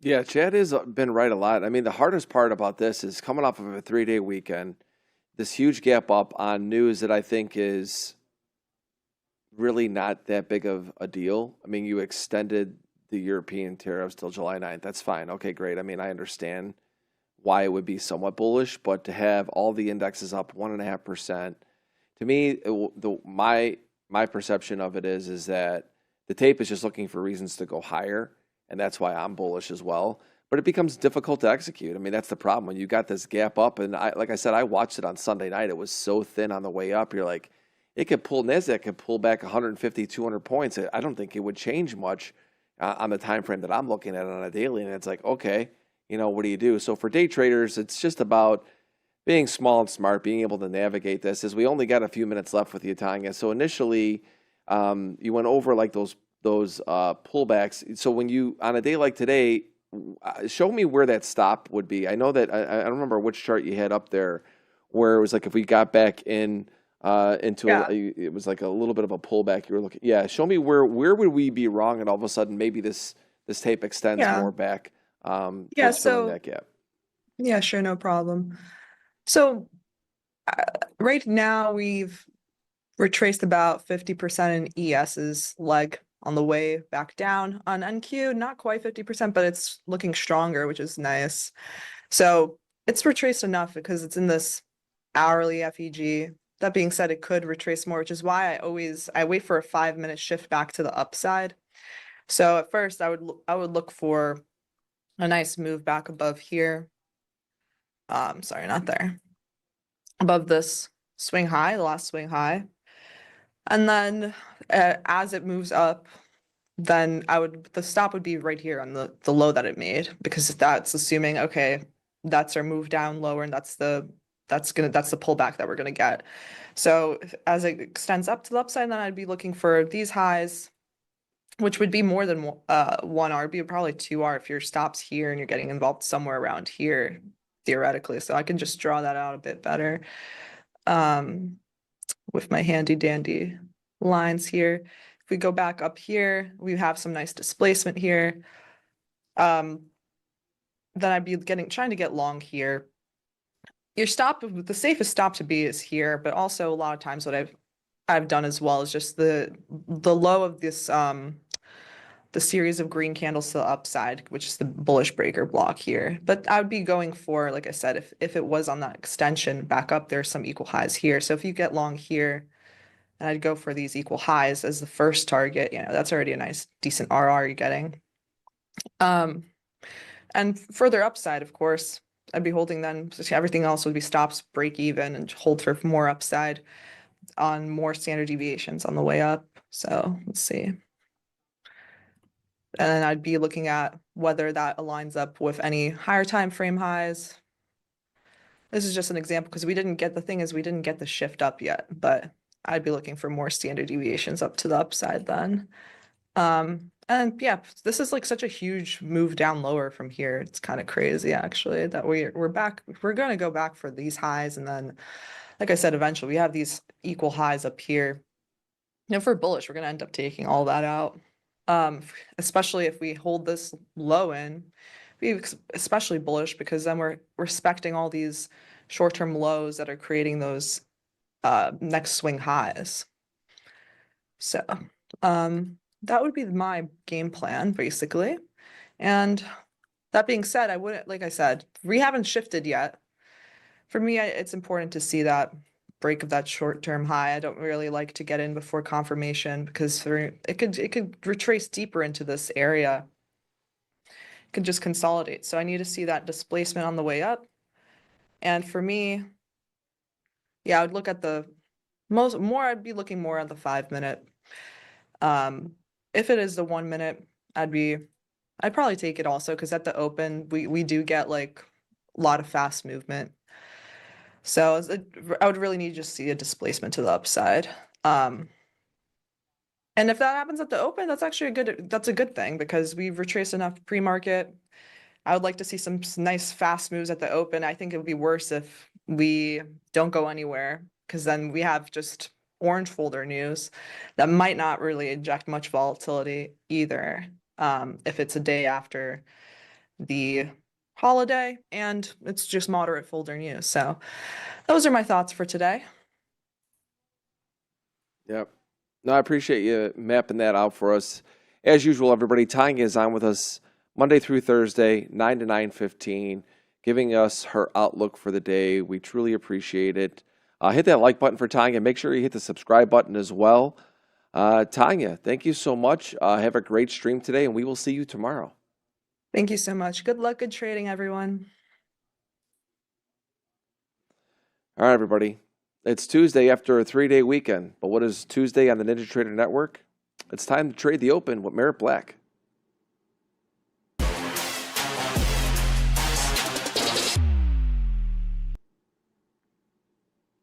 My man, the stash is coming in full. Good morning. Guaranteed for an extra at least 10 handles a day. Oh, for sure. No, it's the first thing that came to my mind. I'm like, listen, dude, that mustache is like, I am going to follow everything you do today because when you come in hot with that mustache, it's like, I mean, like you said, it's almost like it's confirmation behind Merritt's trades today. That's the way I feel. Can you guys imagine Deli in a stash? It's something I would like to see. It's something I would like to see, if I'm being honest. I don't know that I could even grow a mustache. I shave so religiously that I wouldn't know. Who knows how long it could take? There's only one way to find it. We got to come up with a bet or something where if you lose, you got to grow a stash. There's a little 1v1 on the golf course. There's a few things. There's a few things I won't do. I don't know. Well, the mustache, it's not that big of a deal. But I'm wondering, how it would even make me look, because I have a feeling it would almost be it would never be a full mustache like you have. No way. It would be like one of those. What if it was like a Charlie Chaplin-like mustache? Brother, what if it was like a really are you small the one? Mr. Italian hair king telling me that you were follically challenged on some area of your body? I think that could happen. Yeah, I know. I'm scared of it. I could change the whole dynamic we have here. There's a lot of risk there, Merritt. The risk reward, that bet better be really good. It better be something I think I could win. But that could be up for discussion. Okay. All right. Well, for today, So you heard us talk about man. it. We haven't Tuesdays. talked, but I need to hear about Let's hear it. Can you tell me any golf plans? Can you tell me something about what you're cooking? So what I'm cooking is a NinjaTrader live to re-kick my invitational open. I'm looking to do it October here in Florida. I'm working through it right now. We're trying to figure out how many people we could do. People that don't know, I used to do an invitational. I did a couple of them. They were a whole lot of fun. A lot of traders came into town for it. But people don't realize that when you do a live event, there's so much that goes into it. And for me, I want to make sure that when I bring this tournament back alive, that I get everyone. You've also got everyone's kind of global on this network now. We've got people all over the country. I also want to get a lot of the viewers to come. So I'm working through it, but we're looking at probably this fall some sort of golf invitational. How big or small, we don't know yet, but it's coming. We're also looking to do some meetups in Chicago as well. We're trying to figure out how that looks. But we're Nice. busy here, man. It's, look it. Got a lot going on. So I'm going to make it happen. It's on my list. I believe in you. So I give you my word on that. Yeah. And if I tell you that, you know that it's going to happen. It's just a matter of how big. And of course you'll be there. I think you and I will probably be in the same foursome together. Just going on a limb there. But so coming in today, 3-day weekend, it's tough, Merritt, because I look at these 3-day weekends. You come in, you got this huge gap up. What's your initial thoughts on what the market's showing us? Maybe you've got a trade on already. Who knows? What are you seeing? He does. Yeah. I think that the NASDAQ has unfinished business at the highs. I think that we are not in the best of places in terms of trade location this morning. I think we do have one time frame in particular that's actually setting up kind of a little bearish here, and there's some resistance. But in general, big picture, I see us taking out last week's highs. That's really what, to me, the market is saying it currently is doing. I always love to use that phrase, right? I trade what is. And it sounds simple, it sounds silly, almost meaningless. But when you really grasp what that means, it means I'm not thinking about what might happen, what could happen, what I want to have happen, what must happen if you are a really, really bad mental trader. To me, what is happening is that we have accepted into last quarter's value. We have yet to reach the destination on the yearly. And these are some NADRO speak terms, so maybe half the audience out there fully understands what I'm saying here. And then as we open this week, we are inside a really nice volume distribution from last week with, I would highlight, probably 3 key areas. And we've held inside the lower volume distribution. So that puts us as targeting the other side of it. That's kind of a law of market dynamics that we lean on here at Apteros. So that's my view. Nothing to load the boats with today or get crazy with, or just huge opportunity, but I'm certainly leaning on the long side. The question you want to ask is where would that change? What would change that? I noticed you were asking Tanya earlier. Tell me, where is that stop? Where is the difference? And so for me, obviously I'll stop out of this current trade way before then, but for me, the contextual idea is wrong somewhere around that overnight low, somewhere around last week's value low, which is 21,076 in the NASI. And that's just a nice LVN right there. So as long as we're holding above that, I'm kind of looking for 21,440, 21,720s, things like that. But if we get below there, I'll be very, very interested in stalking shorts and playing that side of the tape. I completely agree with your assessment. I came in today. I have not done much in the equities over the last couple of weeks. And to me, I come in today and I feel pretty bullish. And I've talked about that this morning. Again, when I look at market reactions to news that I don't think is that big of a deal, and it confirms the technical setups. To me, it's just that the market was looking for reasons to go up. I don't think that the news itself even matters that much. I just think that, again, this tape continues to prove to me, with the reactions that I see within it, that it's just bullish and faded at your own peril. It's just hard when you get these gap ups, when I look at these, for a lot of these day traders, because the one thing I want you to talk about, Merritt, and you talked about this, I think maybe last week or the week before, where we came from. Because what happens is, I think a lot of people come in psychologically challenged today by the fact that we're up 1.5%.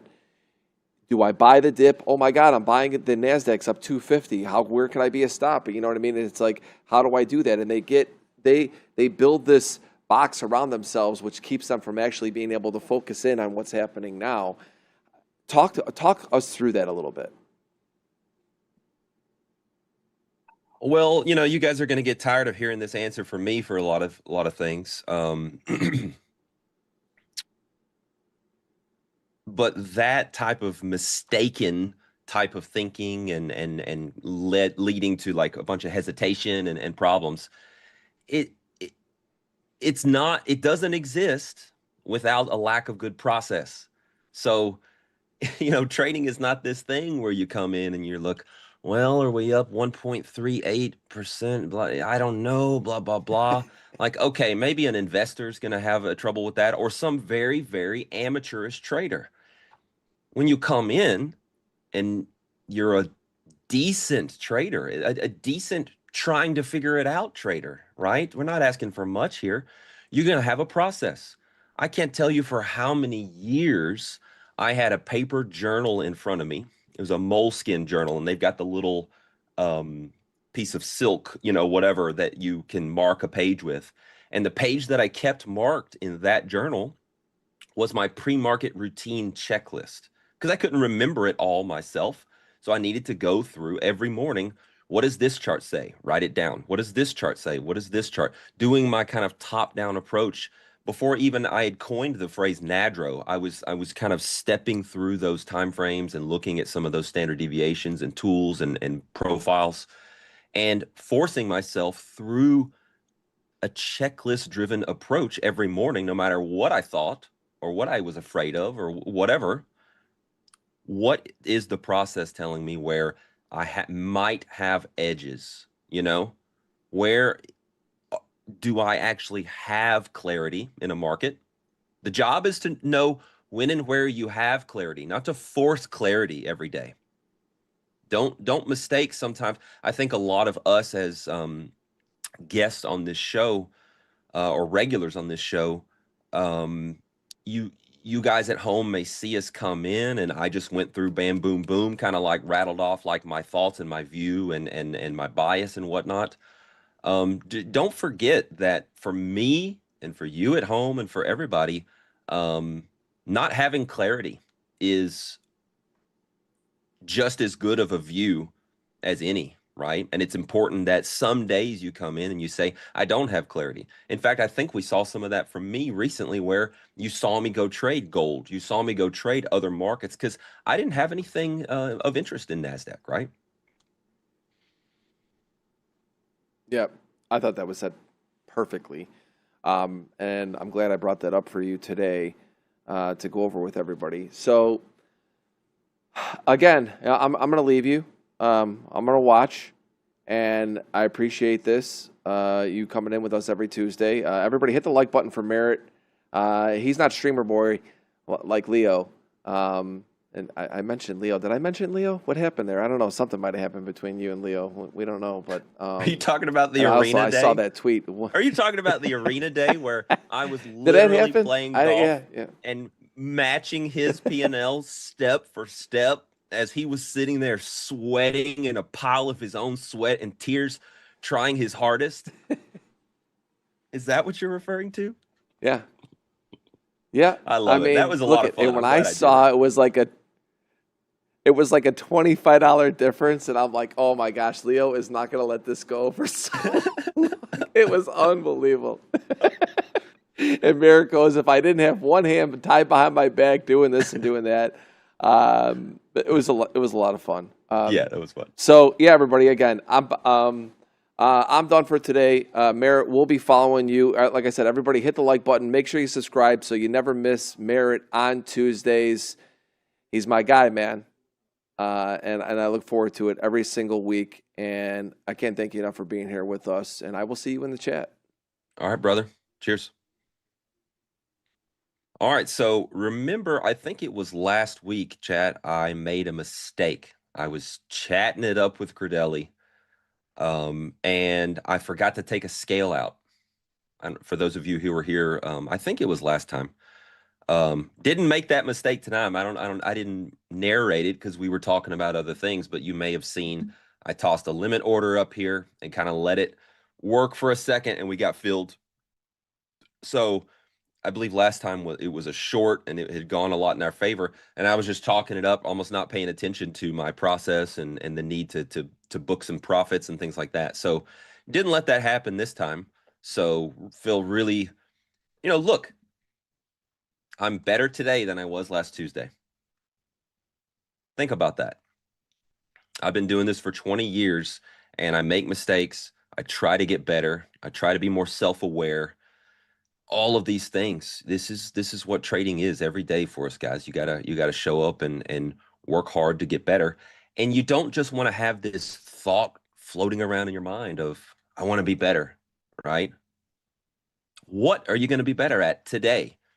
And it feeds back into your prep, journal, review work process so that the next session, especially following that review from the last session, you've identified something. Make it a question you ask yourself. What will my process goal be for next session? Based on this review, based on the goals I'm working towards, based on my performance, what something that you can control entirely are you going to work at next session and focus on? So I assume we're going to get stopped out here at the opening bell, but that's okay.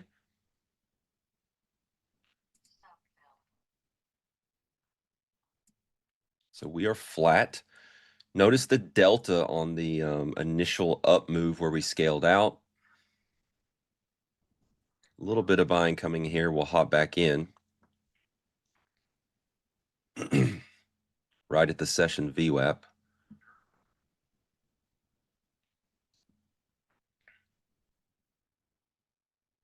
So just a little stop run through that area. Now we are kind of against order flow contextually. A little passive buyer holding the market up here as we have a little bit of an opening drive.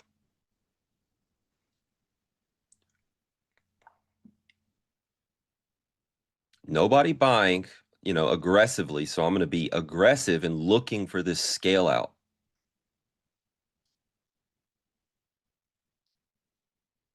There. Just scaled out. Just being a little aggressive on the scale out.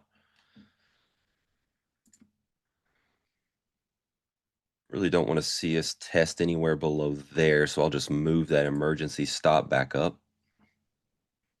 So why is the order flow against us? Well, we made this kind of new pre-market high compared to where we've been, and the delta was pitiful. It held delta neutral to the downside. So I took the scale up there, we've flattened, and that's why I'm nervous, if you will. I'm not actually nervous, but I'm cautious. I am scaling actively a little quicker than I would normally because the tape is not on our side for this play.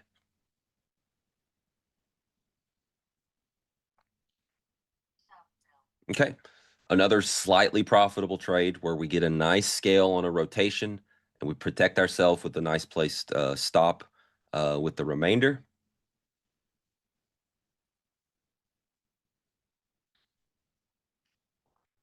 Now,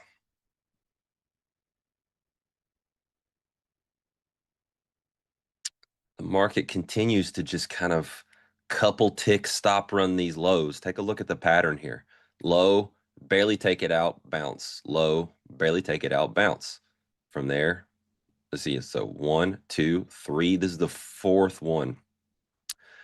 I'm going to pump the brakes on just buying every momentum shift here. It's in the middle of DVA, which is not my favorite place to trade from. I gave it two shots here. Order flows against us. We'll pump the brakes here for a minute and see what changes. It is the weekly VWAP as well, but because of yesterday being a holiday, kind of messes things up because it's just not very much volume from the holiday session, obviously. So it's almost like the today and the weekly are the same thing right now.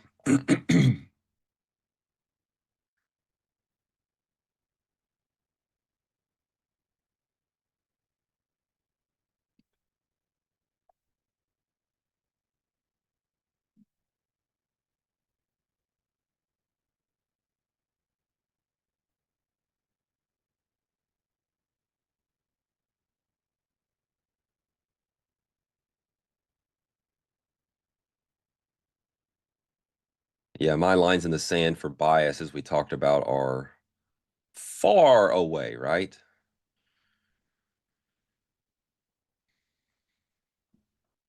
all the way down in this region, right? We've got kind of a large LVN, 21.0, call it 74 right here. And then we can look all the way up at the lower edge of this, 21 140s, things like that. So it's quite a ways away here, which is why you kind of see me behaving the way I am, which is laying off the brakes, because this is not the trade location.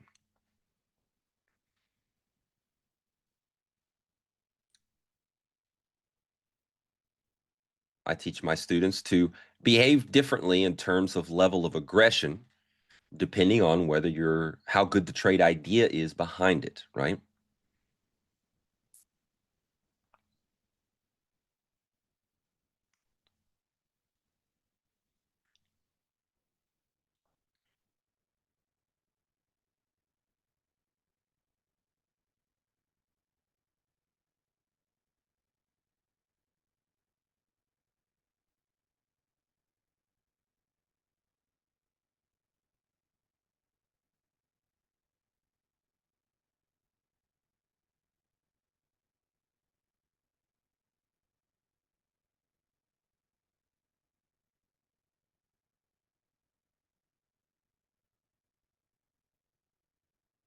Great job laying off there, not taking this turn here.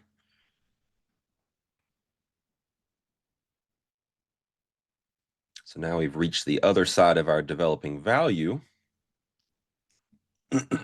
Sellers clearly in control.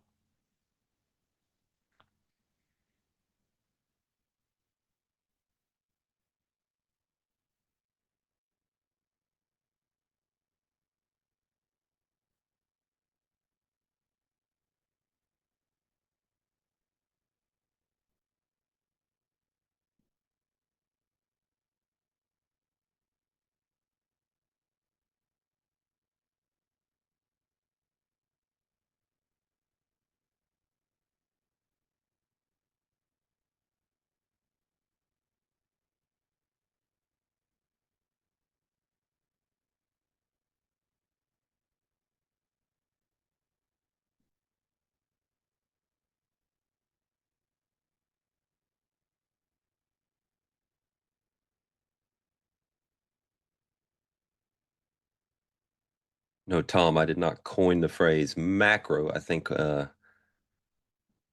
you may have heard me talk about my methodology called NADRO, N-A-D-R-O.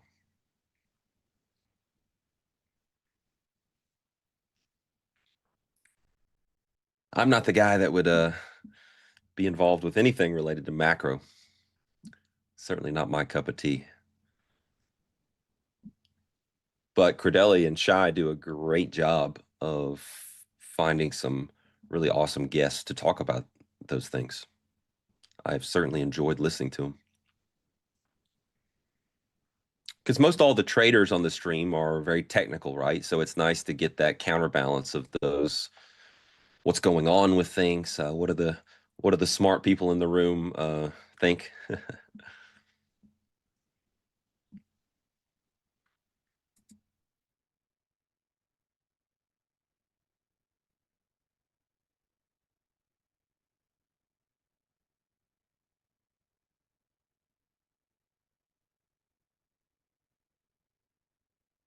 Yeah, thanks, Ash. If you guys appreciate what we do here, click that little thumbs up button for us. It helps support what we're doing here. If you feel like it's value added and you appreciate us spending some time with you and sharing our knowledge, click that like button, show a little support.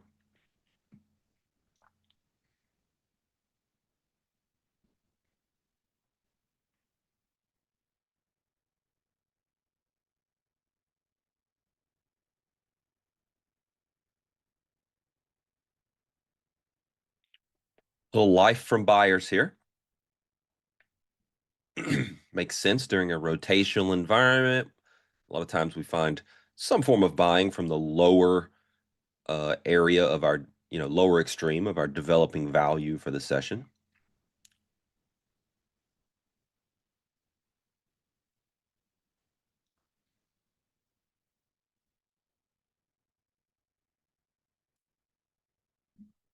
Yeah, Nalin, Nalin, or Nalin, one of those. You'll have to help me understand, why not the short trade?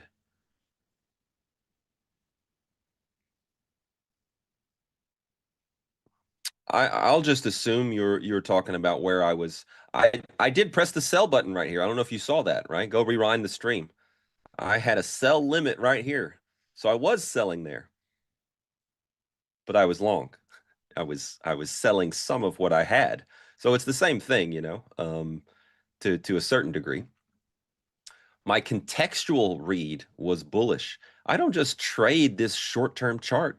I trade my bias from these longer-term charts, and I use the short-term chart to help me time up my entries and improve my risk reward, manage risk, see what's going on in the order flow underneath the hood, right? So just because there's a pattern that happens on this intraday DVA, as we call it, it doesn't mean that's a trade.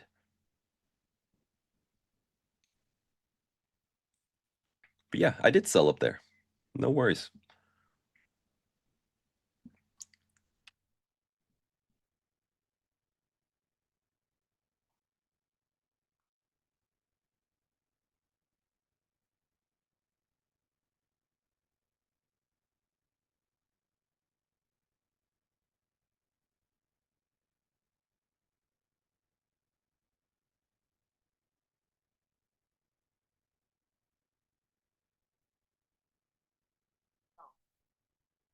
Little short scalp here.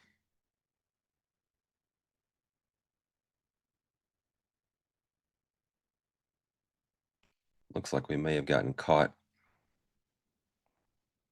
It was a really nice flurry of selling I hopped on board with.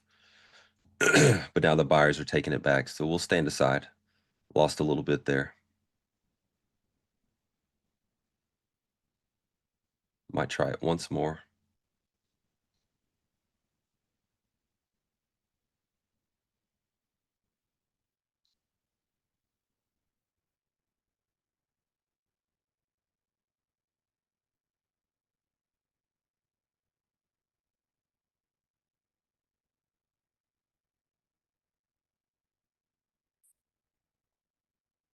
A little bit of a passive buyer, a passive seller absorbing these buyers right here.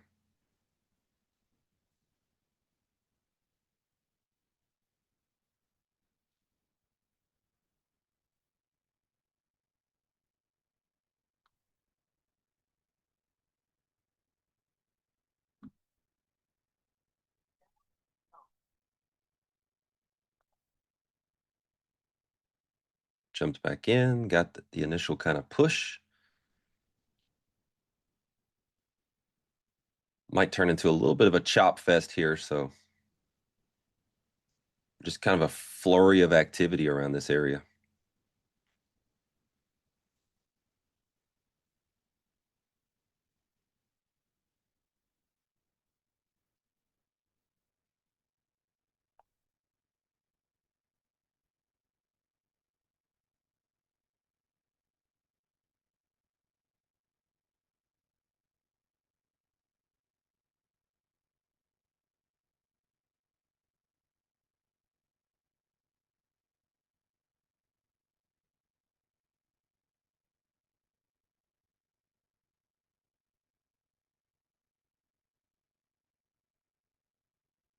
So seller, you see that big delta turn, sellers have really showed up here.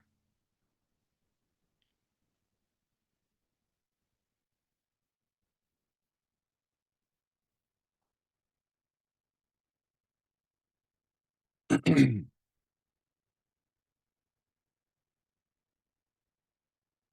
going to scratch out.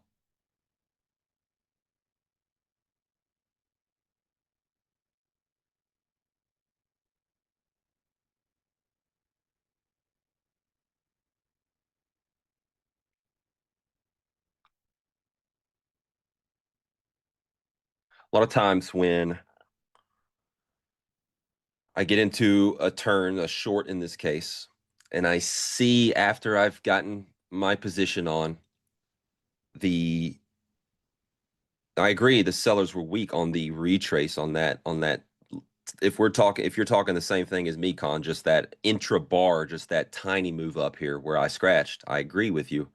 But what I'm saying here is anytime I get in a short, in a position, in this case, a short, and it goes and there's force behind it on the tape, and then there's a certain level of speed of tape on the retrace where it just rips kind of back into the area where I'd gotten in prior to the big selling and the big momentum shift. That does not sit well with me, and it didn't sit well with me right there. So that could be a little nugget for you guys. A lot of times it's better for me with my active style to stand aside and reassess, because for my best trades, that doesn't happen. It doesn't happen. If I'm getting involved in an area where there is chop forming and a lot of bar to bar overlap and a lot of little wicks and like ugly kind of price action, that does happen. So there you go. It just took out the high. So I would have been stopped for sure, yet I had a small profit on that trade where I scratched it. We can always hop back in if we see something we like here after they kind of took out that high. See if the sellers can sustain something more.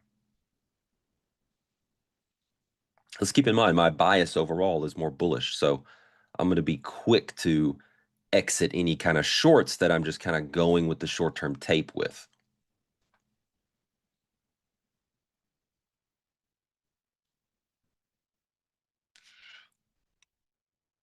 Heading up into VWAP.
Buyers obviously showing some strength.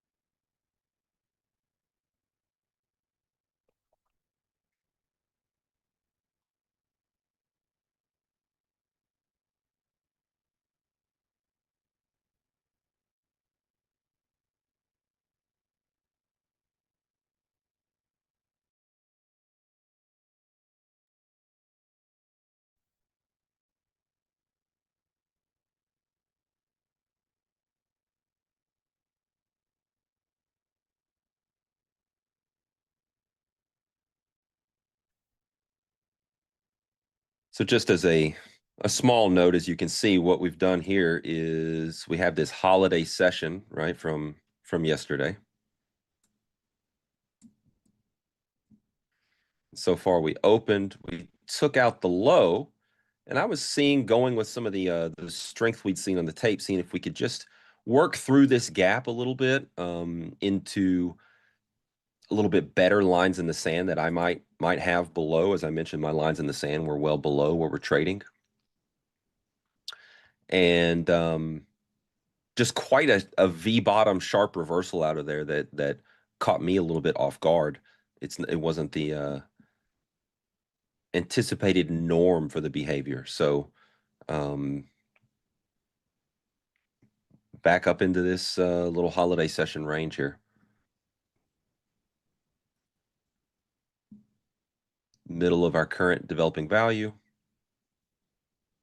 Be very interested to see what the sellers have, right? We've seen, okay, strength from sellers, surprising strength from buyers off of an area where I didn't really anticipate as being like a really strong level to lean on. It was the lower edge of our developing value today, but that's about it. So I'm very interested to see, it's kind of the seller's turn to take control. Let's see what they have on the delta here. Are they weak? Are they strong? Curious to see how that plays out.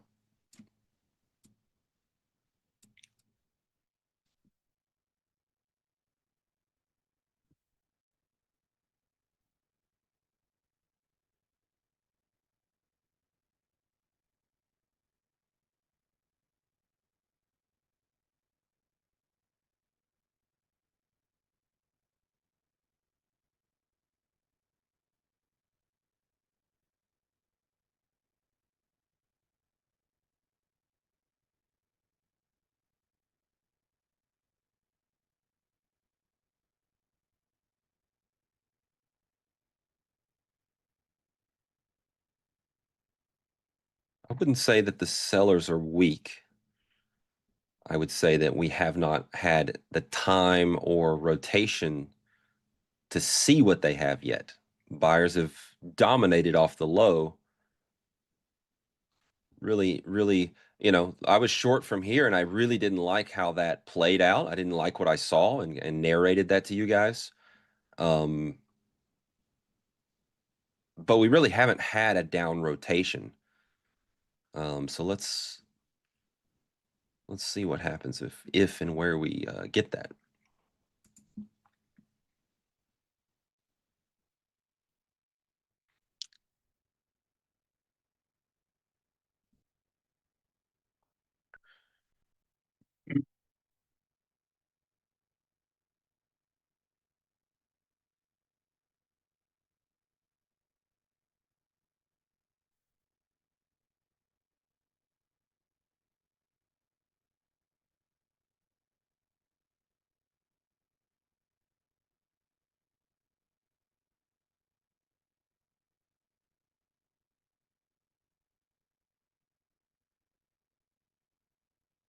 It's hard to tell yet, but you see the volume profile for today's session is very flat and toothy.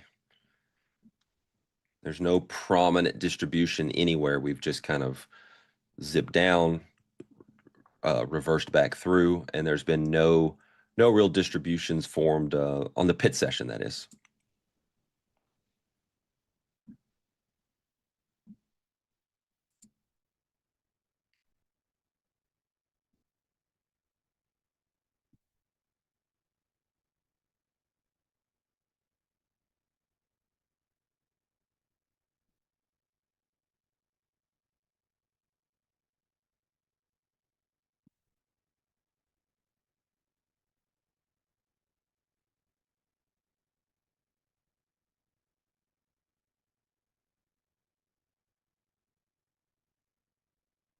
Guillaume asked, when you start a position, how many points are you ready to lose?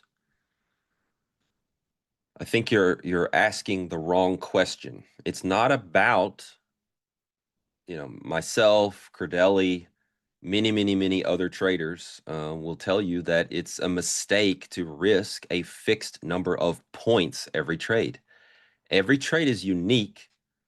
Every trade should be custom fit to the timing of your entry and where the trade is wrong, where the stop needs to be per your process for stop management. And therefore, you need to size the trade appropriately for how wide the stop is. A wider stop requires smaller size.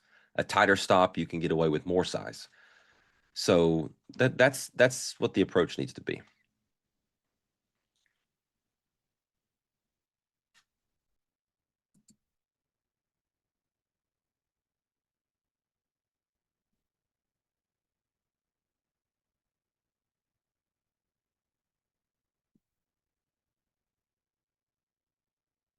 Small order flow pattern I like here. Just going to hop on board for this little burst. See if we can run stops below that kind of 830 swing high and these recent swing highs here. We could even toss out a limit order. Just be aggressive getting that fill.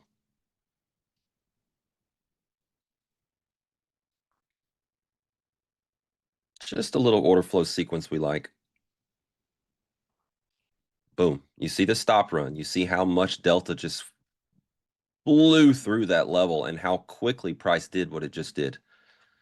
That's called having an edge, guys. That's called recognizing something where you know what's happening. You don't know for sure what's going to happen next, but you've seen this movie before and you know what's happening.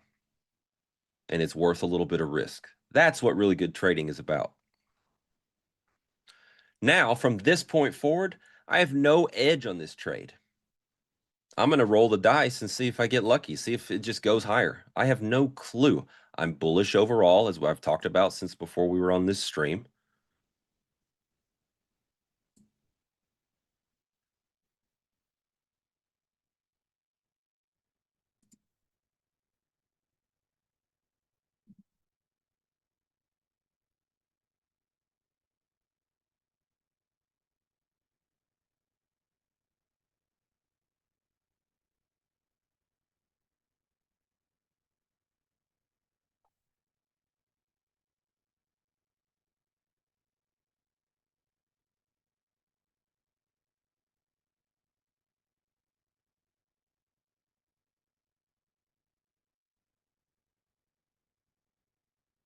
If I was assessing my performance today so far, I think the thing I feel I'm most proud of is where I've taken profits, right? I haven't caught a big runner yet today, but what I have done is pay myself in some really good areas that were essentially the best possible spots. I hope this one becomes not the best possible spot. That would mean our runner would work, but I haven't been greedy.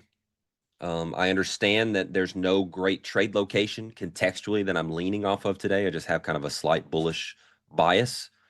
I was happy to go with a little bit of shorts with the strong order flow, but once that changed, we're back into kind of a little scalp long situation here. Let's see if we can get lucky. But anyways, the main point is, if you weren't paying attention to that, go back and, play this at 2x speed or whatever and review how I took profits and how I was really aggressively at taking profits, including the scratches.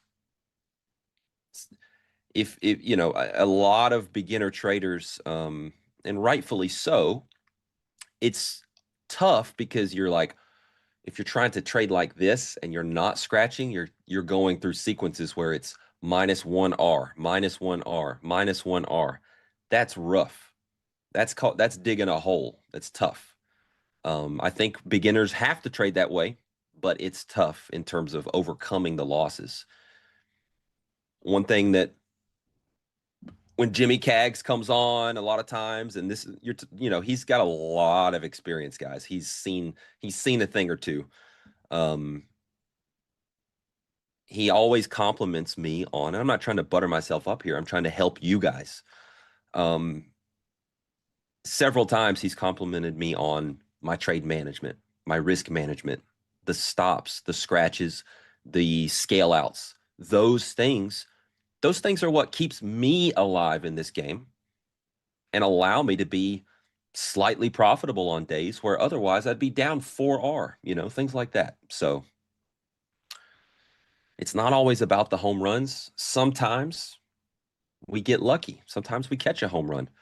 But that's really not, most days, that's not what is on my radar.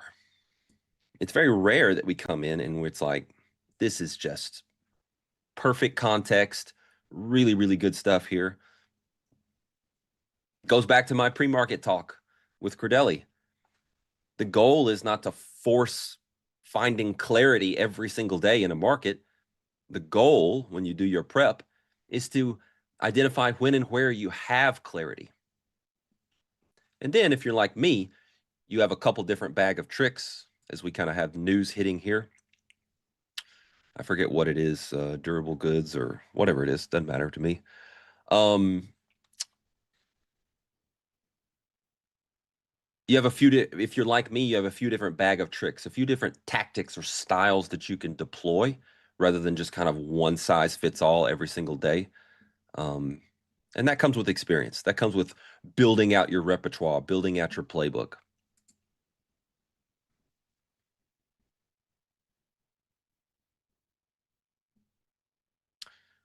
Order flow is back into delta neutral here, so we'll keep an eye on that. If this trade's really going to work. So consumer confidence hotter than expected, 98 versus 87. Thanks, Tracy.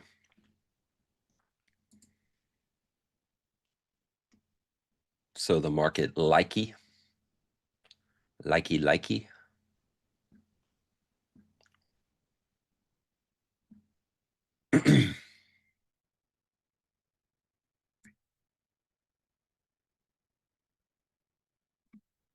So to me, here's one of those areas that I think I alluded to. I said there was like 3 areas. One was the lower edge. One is a middle LVN, which is now what we're kind of testing into. And then obviously the upper end, and I talked about last week's highs. That's what I think the market's gunning for. So this is important as the market gets up here.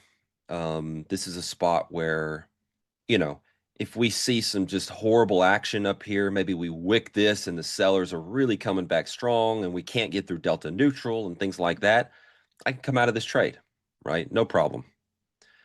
If, however, we break through into this level, it's actually a place where I could begin to look for ads. I could kind of get a little more aggressive because, again, I'm not going to draw this perfectly. This is just an approximation here. But as I told Crudele pre-market, 3 main levels, right? One is, just call it this lower edge. The other is this.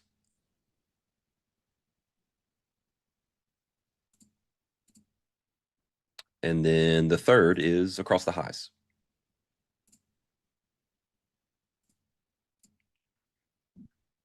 So what I'm saying is if we can really push into here and I get some type of setup on my low time frames, order flow supports it, things like that, I actually could get a little aggressive. I actually could be aggressive in my behavior, which is what I talked about earlier. Man, there's a lot of good lessons in my ramblings here today. If you like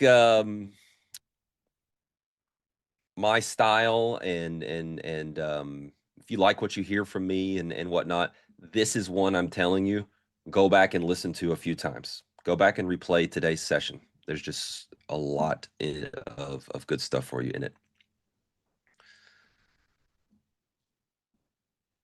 Sorry, this level is not up here. It's too high.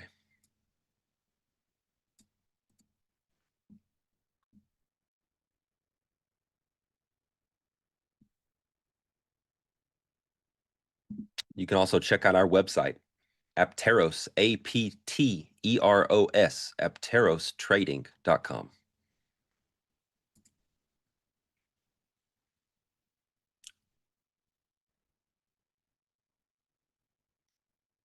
kind of a stall in the order flow here at Delta Neutral. It just totally just becomes a battle. You got buyers and sellers both pressing equally here, which is why you see these doji type candles on the Delta. Mr. Black always selling. Oh. First I thought he was saying I was short, but now I understand he's saying I'm a salesman. I consider myself more of a trader that runs a prop desk of 20 other traders that I back, but you know, whatever.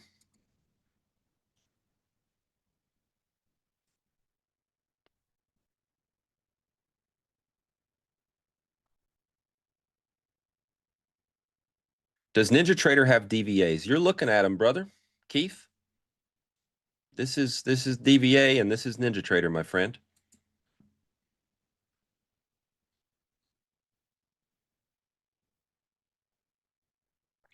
A few more stops up here. We haven't run the stops of overnight highs and whatnot yet.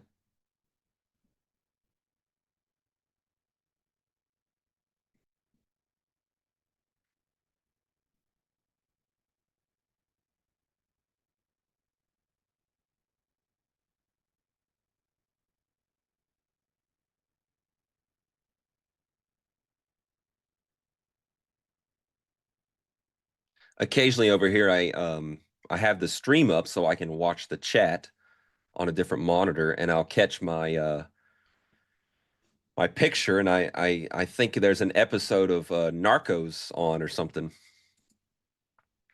Me and Javi about to go chase down Pablo.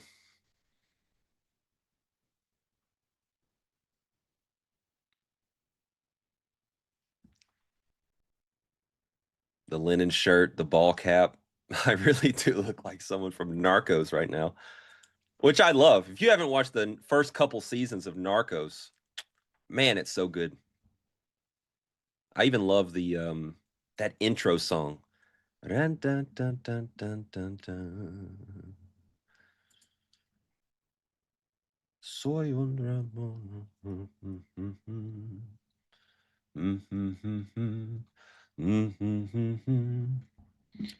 Why not take profits now, says the Solution Trucking channel. Why not take profits now? We've already taken profits. Now we're testing a key inflection here. As I said, we're going to watch the reaction. We're going to see what's happening. So far, sellers, as I said I would look for, sellers haven't shown up and rejected Delta Neutral.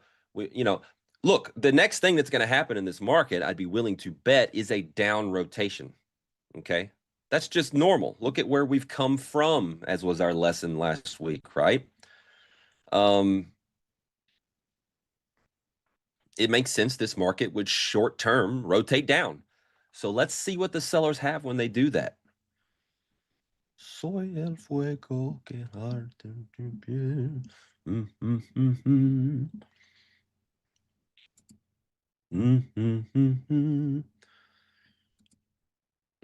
The way they hit the little drums before the music hits, the way the song starts, little.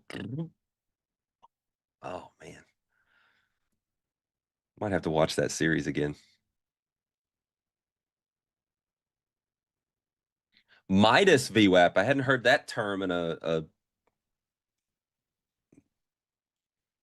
8 years. That's somebody who's studied some stuff out there. Because that's the, it's not a Brian Shannon creation, right? It's I think the Midas thing was the OG, like, anchored VWAP, right? I think that's where it all came from. And that's not a knock on Brian Shannon. I didn't develop any of the tools I'm using. I didn't create DVAs or profiles. I just figured out some cool ways to develop some frameworks around them to trade. I believe if you guys like my template, the way the charts look, things like that, I believe you can reach out to NinjaTrader support, maybe some of the admins here in the chat can help out with that. I believe they have my template files, and they'll share that with you if you want that.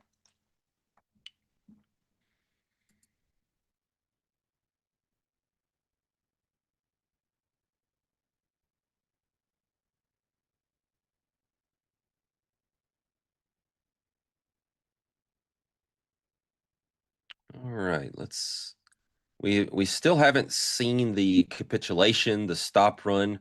We might fizzle out.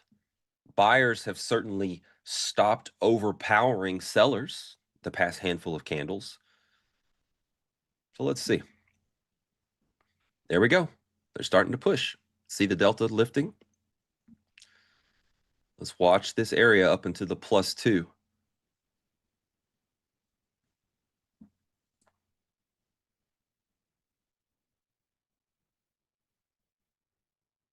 I'm going to throw out a limit order, try to get filled.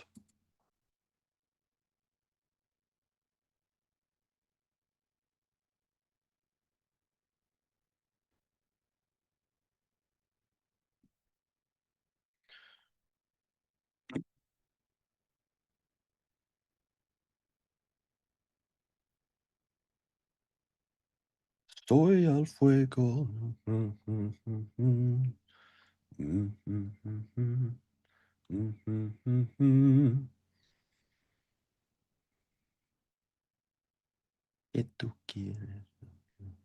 All right, sellers pushed it back. That might be the exit door for us.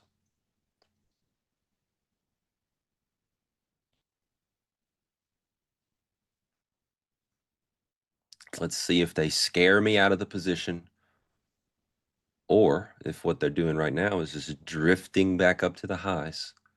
It's almost the inverse of that little sequence I scratched on earlier, where they press it and then there's this immediate drift back. It's not on any strength in terms of tape, but it just sucks right back to where it came from. And there we are, new highs.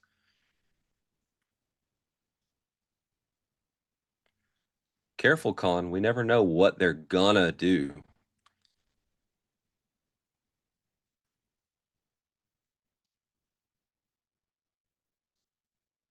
We never know what's going to happen next.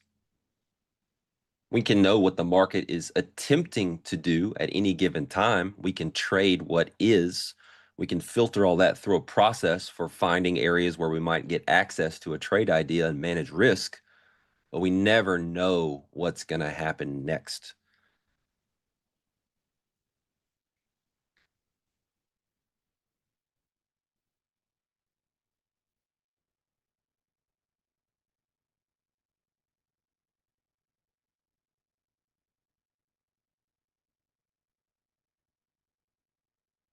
I love you overnight high, overnight stats, guys.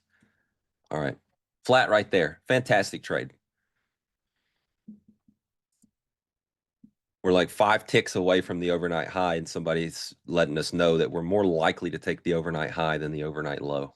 Yeah, I think you're right. Sorry, I'm not meaning to poke fun. Great trade there. Fantastic.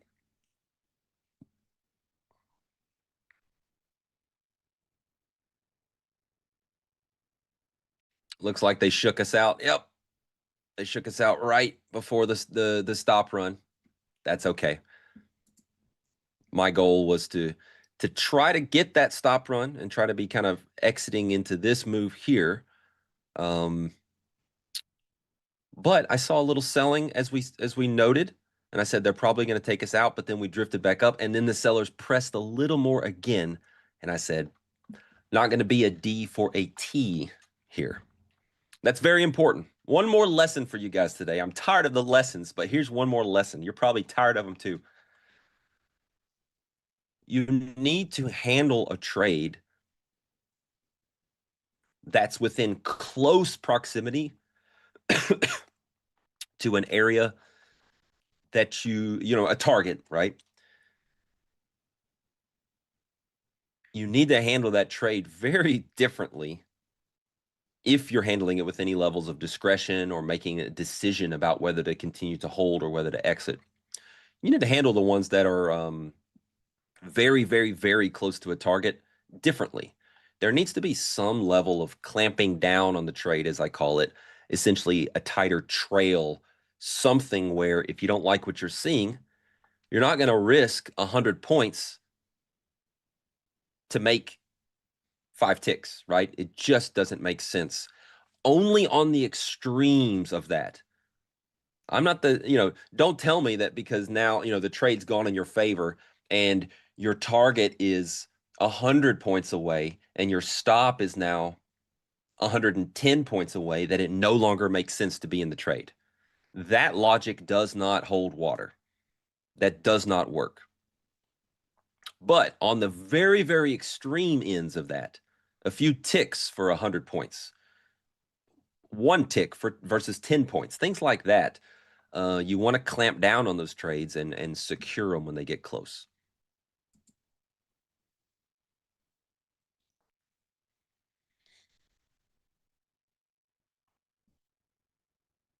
Look at what Christmas come early here.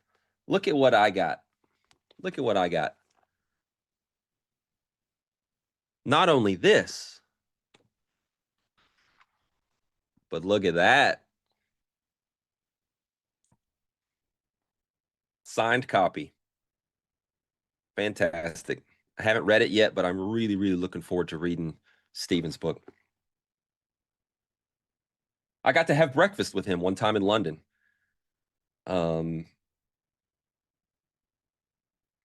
He's a guy who didn't just like decide to become, a trading psychologist or a trading coach. He's a guy who's been there, who's done it, who's earned his stripes, and yeah.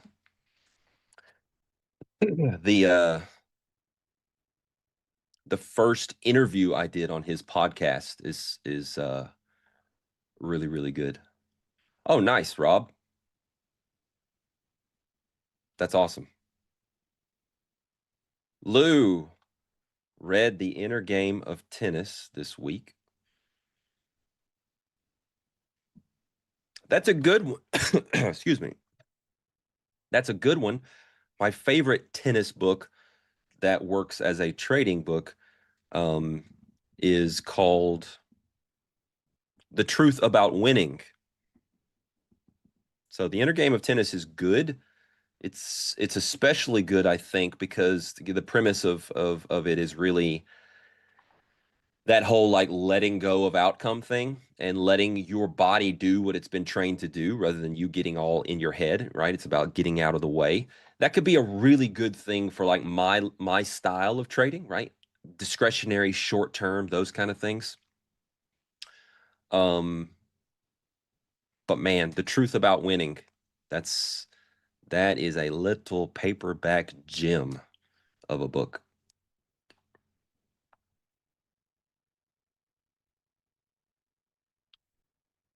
So real quick, and then we can get back to the chat and talking.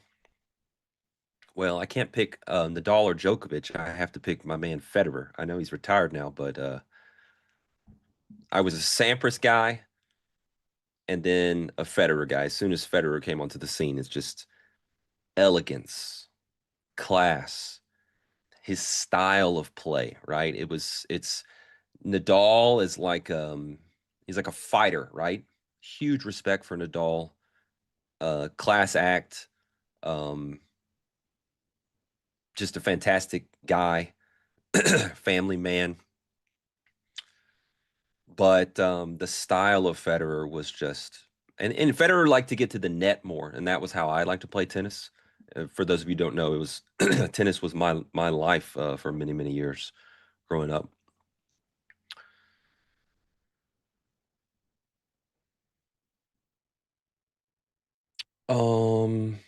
The Truth About Winning by Tom Veneziano. Yeah, Nadal's record for a while at the French, like, I forget what it was. Absolutely insane. Okay, so back to the markets real quick. Really, as I said earlier, this could be a place where we find a trade. It could, as I was talking about, even potentially adding things like that. because of where we are on this chart, right? So if I maximize this and we just kind of focus on it, really what I'm talking about here is the potential for something like this, you know.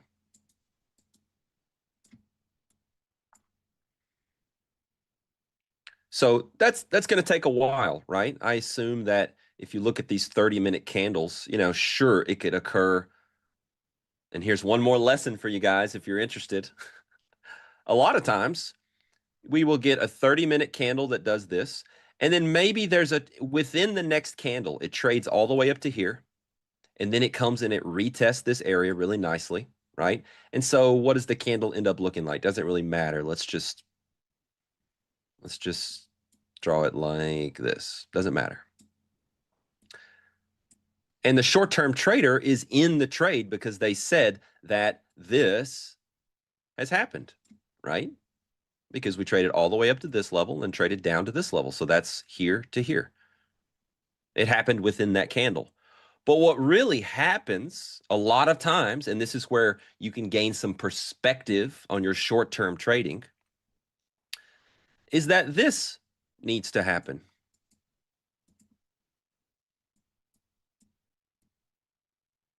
This is a down candle, right? Another doji or something, right? And then you see this, right? Things oftentimes need to evolve and happen, and I like to say the higher time frame needs to get their pullback. They need to firm up an area and make sure that it's being held. Just because you saw it on your 300 volume chart, right, that it got above a level and retested it and went, that's not on the big boys' radars, right? Even I'm not even just talking about investors. I am talking about trading firms, but very, very, very large ones. They can't trade the 300 volume chart.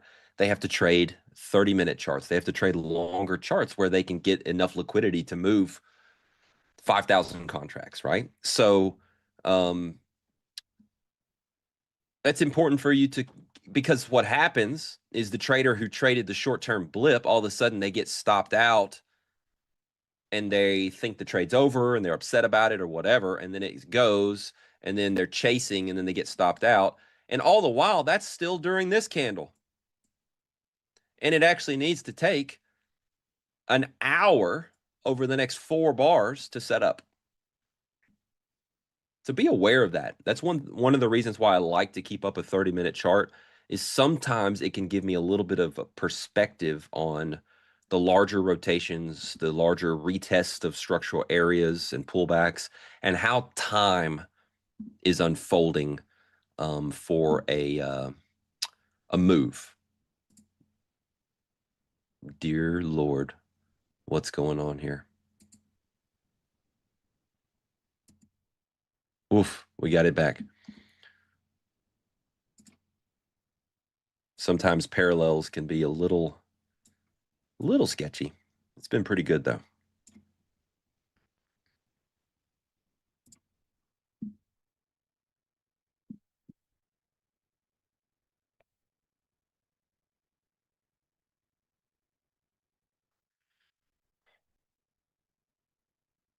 Bradley, those are just lower volume areas.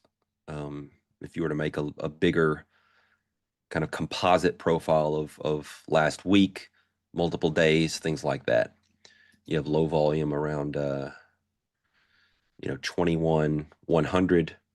You have low volume around 21,350, and then it's kind of a poor high, right? You saw a lot of volume trade up there. So I think it's vulnerable to stop runs on the edge of the upper end of the distribution.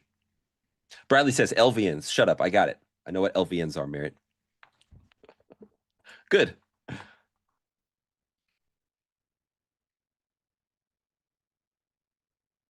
Yes, sir.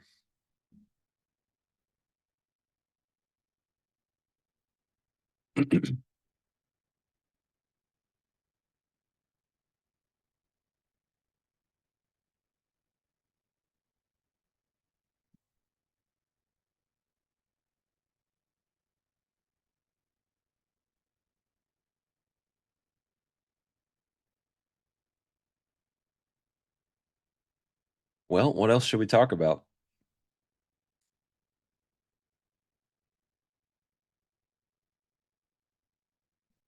I need Stowe. I need Stowe to hop on early and give me some speaking points. Give me some conversation.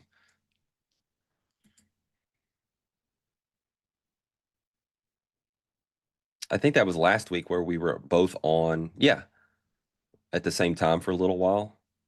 That was fun. All right, let me get caught up on the chat here.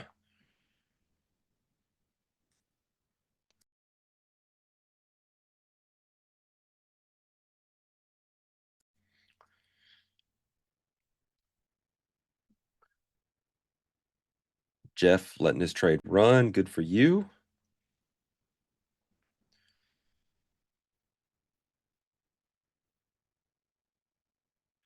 Do you also look at the RTH only chart? Jimej. Yeah, I mean this contextual chart I have over here it's RTH only.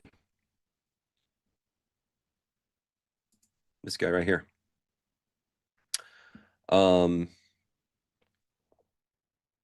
Just about any profiles I do in any major markets, except for currencies and whatnot, I'm looking at pit session only. Can you talk about your thoughts and process in regards to when and where you would look to add to your trades?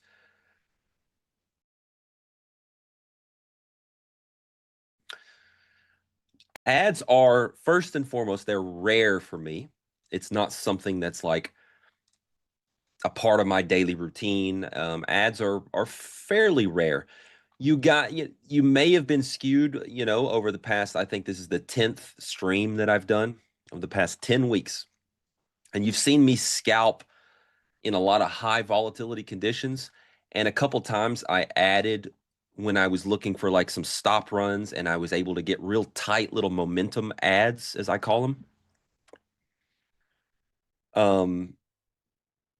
That's not the norm. That's something that's a little more common for me when volatility is through the roof and there's just great momentum in a fast moving market. It's a little different. Under normal conditions, an ad for me is going to be, I've secured a great trade location. I've scaled out at least once, if not 5 times. And the market resets up in what would be an entry if I wasn't already in. With still risk reward on the table contextually, right? We're not already into targets and destinations. The trade's really still on big picture, and short term, I get another setup, if you will. That's when I'll look for a potential ad. Doesn't happen a ton.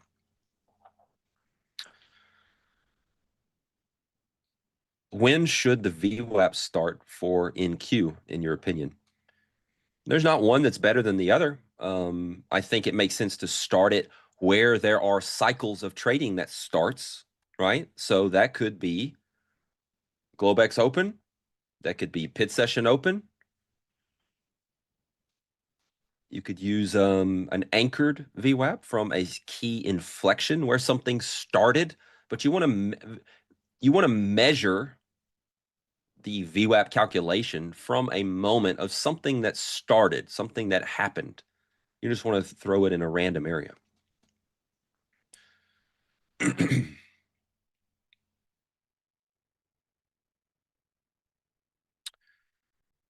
Yeah, maybe some of you appreciate my general quieter nature. I try to talk more on this when I'm doing this. I talk more while I'm doing this Tuesday stream than probably thoughts that I have when I'm trading by myself. It's quite different. Would you look for a possible short trade, or are you only considering longs, hence by the pullback if one occurs? That's a great question, right? So Bradley's saying, look, we're up into this kind of inflection here. Is it not a potential short?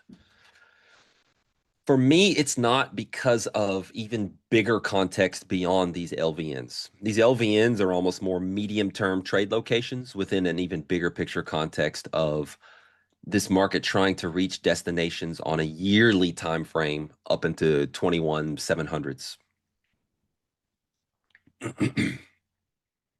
You guys are asking some really good questions here today. It's a very, very sharp group.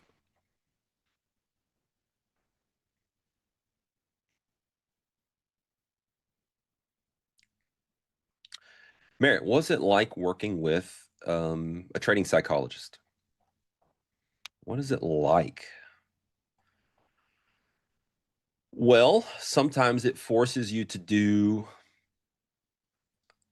some work that you would probably not do on your own, right?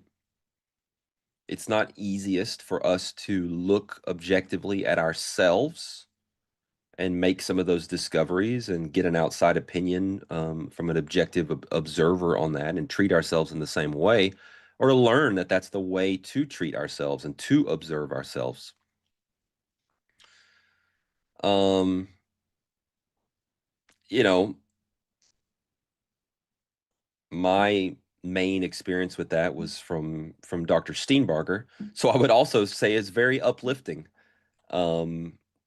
I would say I tend to be harder on myself, more negative, and you're not going to meet a more uplifting, smiley, happy guy than Brett Steenbarger. And he brings that strength of himself to his coaching. And so that's also what it was like for me. But yeah, just doing the work, looking introspectively, just getting some best practices, some outside input on things like that. Bollinger Bands? No, these are not Bollinger Bands. These are this is VWAP with kind of volatility measurements from them.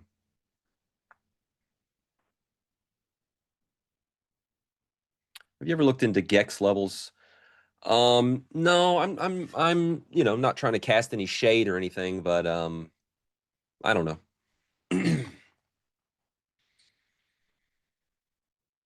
The answer is no. I haven't really looked deep into them. I've had students who have combined NADRO tools with some of the options pricing levels and whatnot. Those are not students who turned out to be fantastic traders, but again, that doesn't necessarily mean that the tools they were using, right, were not good. But yeah, there's a handful of things out there that are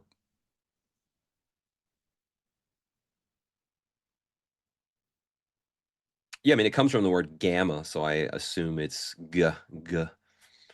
Anyways, yeah, I'm sure that I'm not sure about anything with them. I don't know. That we'll leave it there. What do you look for in the Delta chart? Oof, I wish somebody could point Elizabetta, what a pretty name, to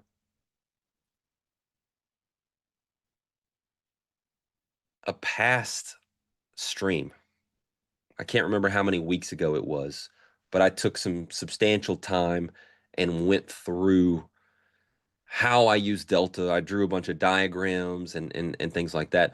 Ultimately, if you really want to learn order flow from me, buy my course, right?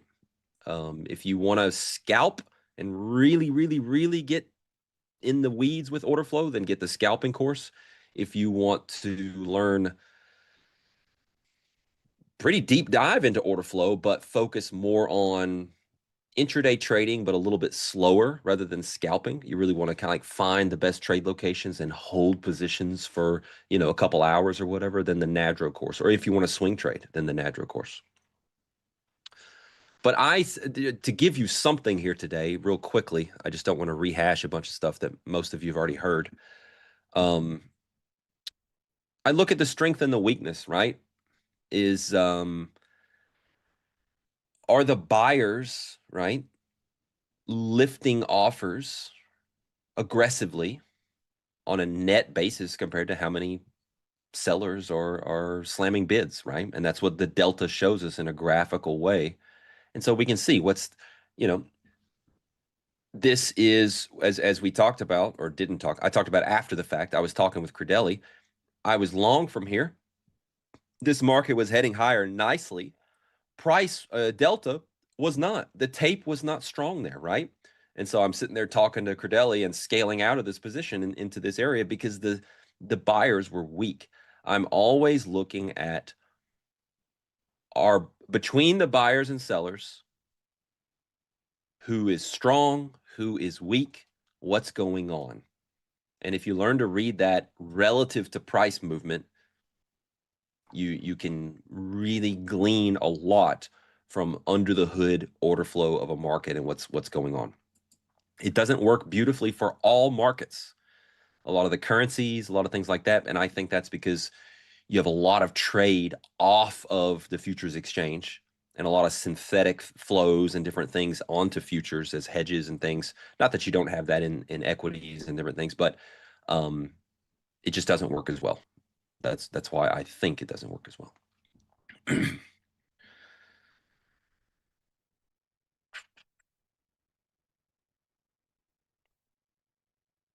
I see that you market in a lot, right? So he's saying I use market orders. That's correct. I'm wondering if there's a certain amount of max contracts you can trade until you start having issues. Absolutely. And in fact, when I'm trading off stream and trading full size and whatnot, I break up my orders into pieces. So that's absolutely true. What would you, excuse me, Micoli is asking, would you also recommend OBV, which is an indicator on balance volume? Absolutely not. Absolute trash indicator. I'll just keep it short and sweet for you there. What's your favorite affirmation about trading or wisdom? Oh boy. What's up, Felix? Have you passed the tryout yet?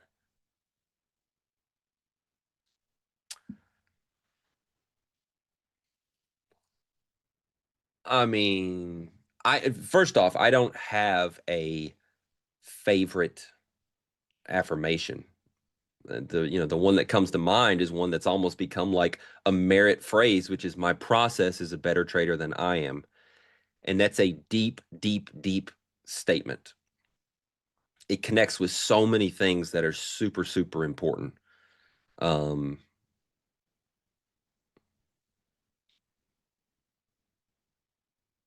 We as humans are prone to being impulsive, right? Reactionary, predictive, right? That used to be a huge problem for me. Is I would trade in what I call anticipatory thinking, right?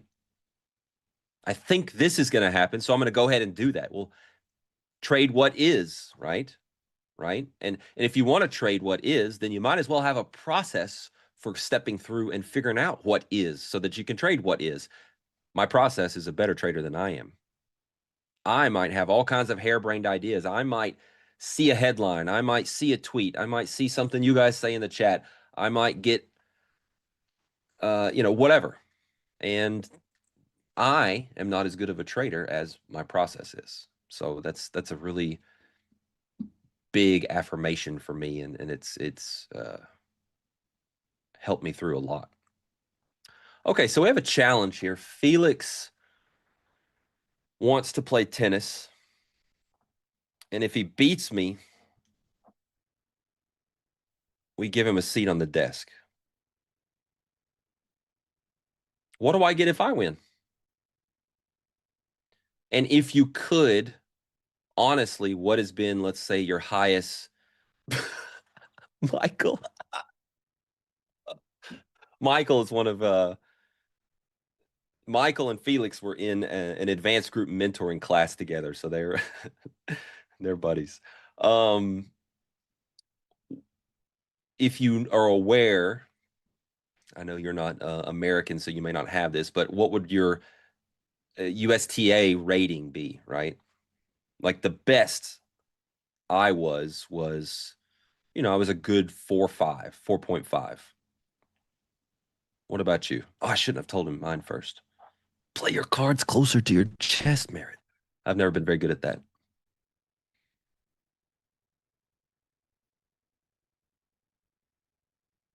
While we're waiting on Felix to lie about his tennis skills so he can get a seat on the desk,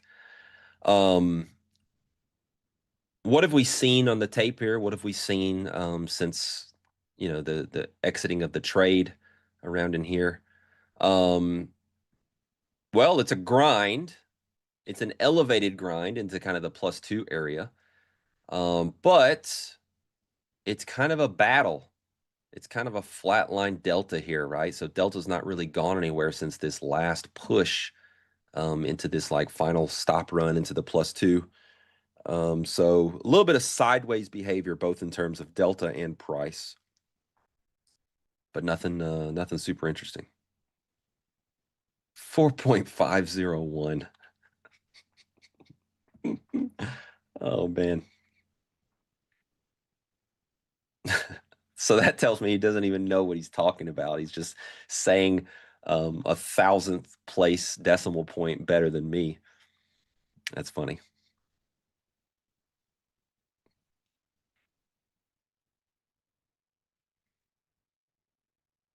ASM, these are standard deviation bands.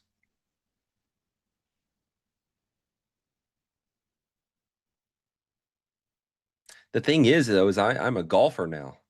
I literally haven't touched a tennis racket in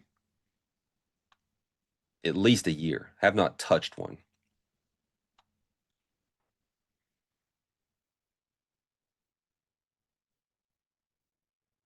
What we should do is do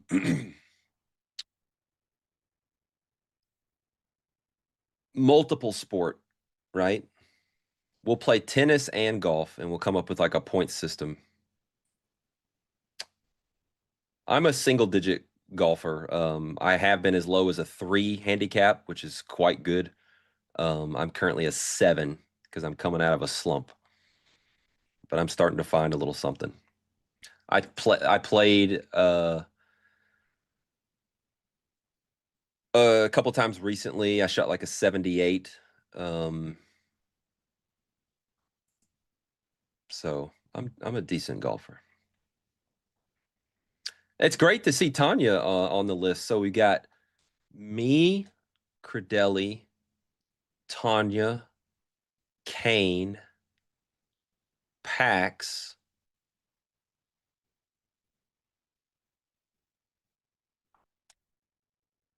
Yeah, if any of you are members at fantastic clubs, hit me up. We can do some reciprocal golf hosting.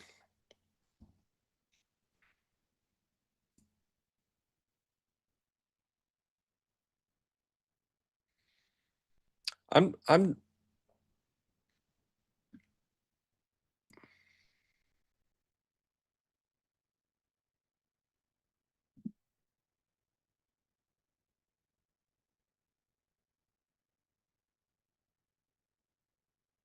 I'm not going to say where I where I play.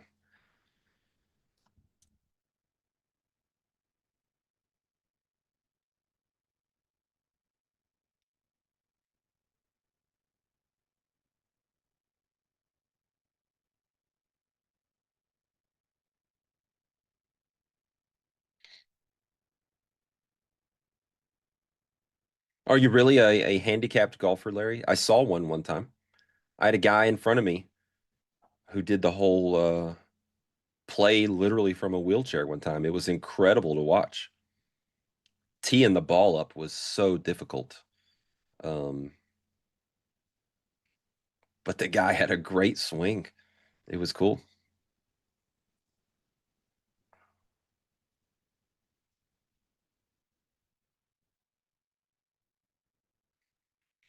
My views on SMA, is that simple moving averages?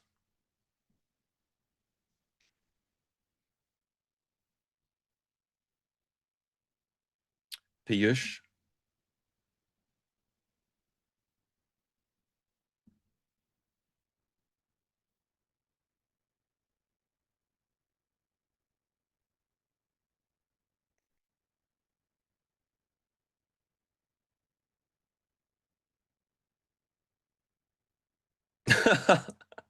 Larry's like, no, I'm not actually handicapped. I'm just that bad. Wait, West Haven, like West Haven, Franklin, Tennessee?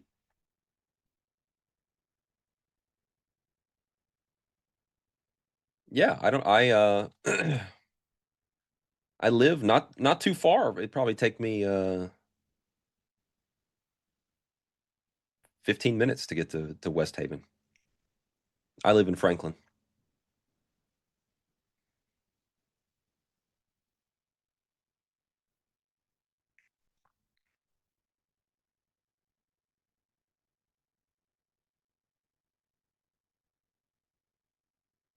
Yeah, so the question was my thoughts on simple moving averages. Let's just group all moving averages into it.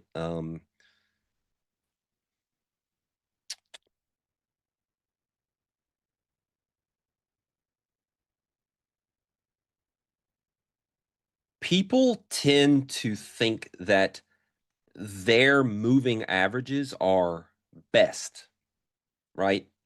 The 35 SMA, the 21 EMA, the big ones that a lot of the investors look at, right? The 200-day, whatever, right?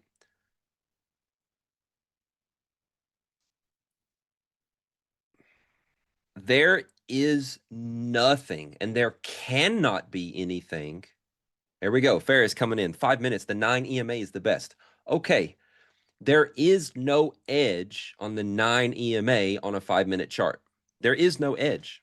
There is none. Zero. If there was, it would be back tested.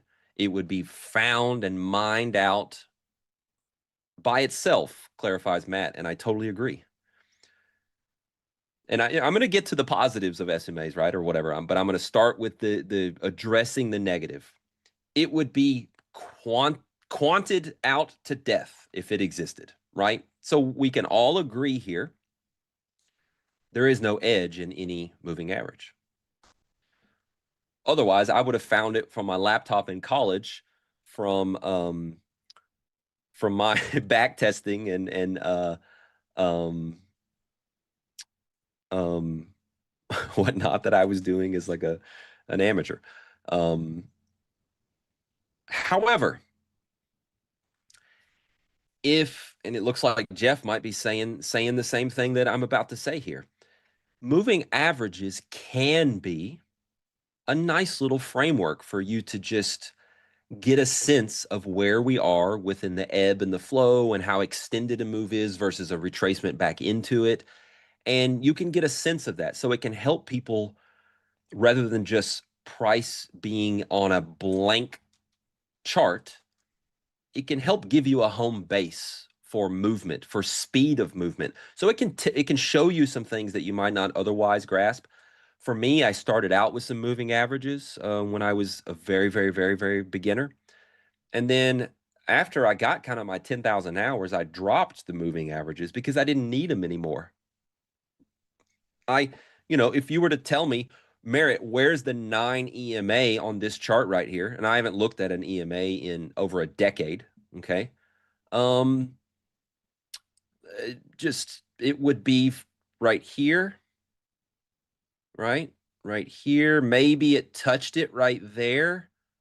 Maybe it's right here. Like I know where those things would be, because I just got so much experience with where moving averages are and would be. Now it gets harder with the long ones, right? If you said, Merritt, where's the 89 SMA on this chart? Well, that's a little more difficult to do, right? We know it's going to kind of be tracking slower through here, and a little bit flatter, right?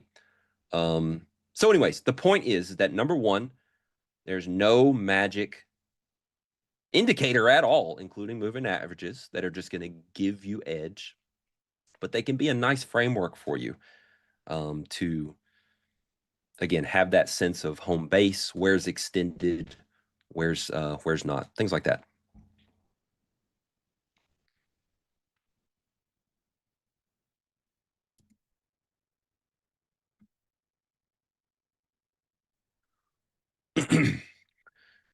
Merritt, good morning, my friend. There's trouble. What's up, buddy? How are you? Oh man, I don't know if you were around earlier. I was like, once I got out of my trade, I was like, I'm gonna need Stowe to hop on and carry me here. So we've just been doing a little Q&A. How you doing? That's cool. I'm doing How's good. your long weekend? Oh, it was nice. It was so nice. Yeah, we went back home, like to where I grew up, which is, super small town. So small town America parade, chicken barbecue at the fire hall, all that good stuff. I went to my wife's when we were dating. I went to her small town 4th of July parade. I won't name it to shame the town here, but we were sitting there in our lawn chairs and whatnot and watching this, rinky dink but fun, a little parade come through. And Yep. all of a sudden I look behind me. It was one of my first visits to this town. And these are all like people from there and all this kind of stuff. And I turn around and like there's this like 60-year-old woman getting arrested right behind us. Yep, that's right. right. Guys, what's you got to have it all. I mean, yeah, that's if somebody's not a little hammered getting arrested, it's not really a proper oldie-timey American holiday. Oh, that's awesome. Did you have a good weekend? It was pretty nice weather here. I assume you got relatively the same. We kind of have similar weather-ish. unseasonably cool here right now? Okay. It gets hot down here, so yeah, it's been good. But no, it was a great weekend, man. That's awesome. I was thinking about you a little bit this morning. You've talked about this sometimes. So I woke up, and this is a common long weekend thing for me. Let me know if this has ever happened to you. I woke up today and I was ready to have like the biggest day of all time. I was ready to kill the market. I opened up the charts, and as soon as I recognized I was having that feeling, I was like, crap. I know what happens. I know what happens when I have this feeling. That is the day that I usually get my lunch handed to me quickly by the market.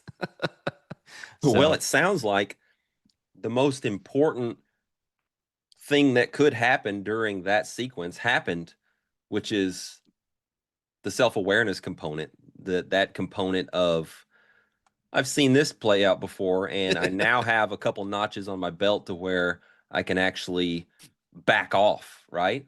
Yep. So good for you, man. Oh, I got right up. I got right off the desk. I was like, nope, we're not doing that today. Do you know where it came from at all? Was it 3 days off and getting that itchy trigger finger? Was it some like bias from some news thing or? Well, it wasn't. I did a pretty good job of not looking at anything on the internet over the weekend. Because I can get like, if I even read a tweet, sometimes that'll get stuck in my head, and I'm like, oh yeah, we're gonna sell all day tomorrow, just because some random person said it and I read it. Yeah. But no, man, it's just a long weekend-itis. It just gets me every time. And I used to struggle with this years ago. Mondays were always my worst day because I was so, I was just ready to get back into it. Yep. Yeah. So, and then I learned that if there is no Monday, the Tuesday is even worse. It's like it somehow is compounded. So, yeah. Yep. But yeah, I got right up off the desk. I was like, all right, I'm going to go, what can I do? I'm going to fold laundry for a little bit and let this day work out. So, yeah.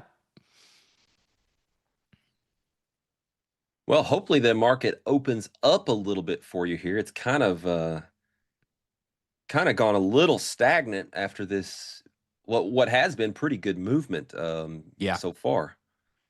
Yep. Yeah, we're just like drifting around up here. There's so much like this 200, 400 lot NQ guys back again.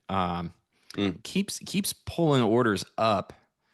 I haven't seen him get filled yet, so I'm kind of just keeping an eye on that. We've kind of checked all the boxes for me so far, so I'm aware that I'm buying a pretty aggressive top up here.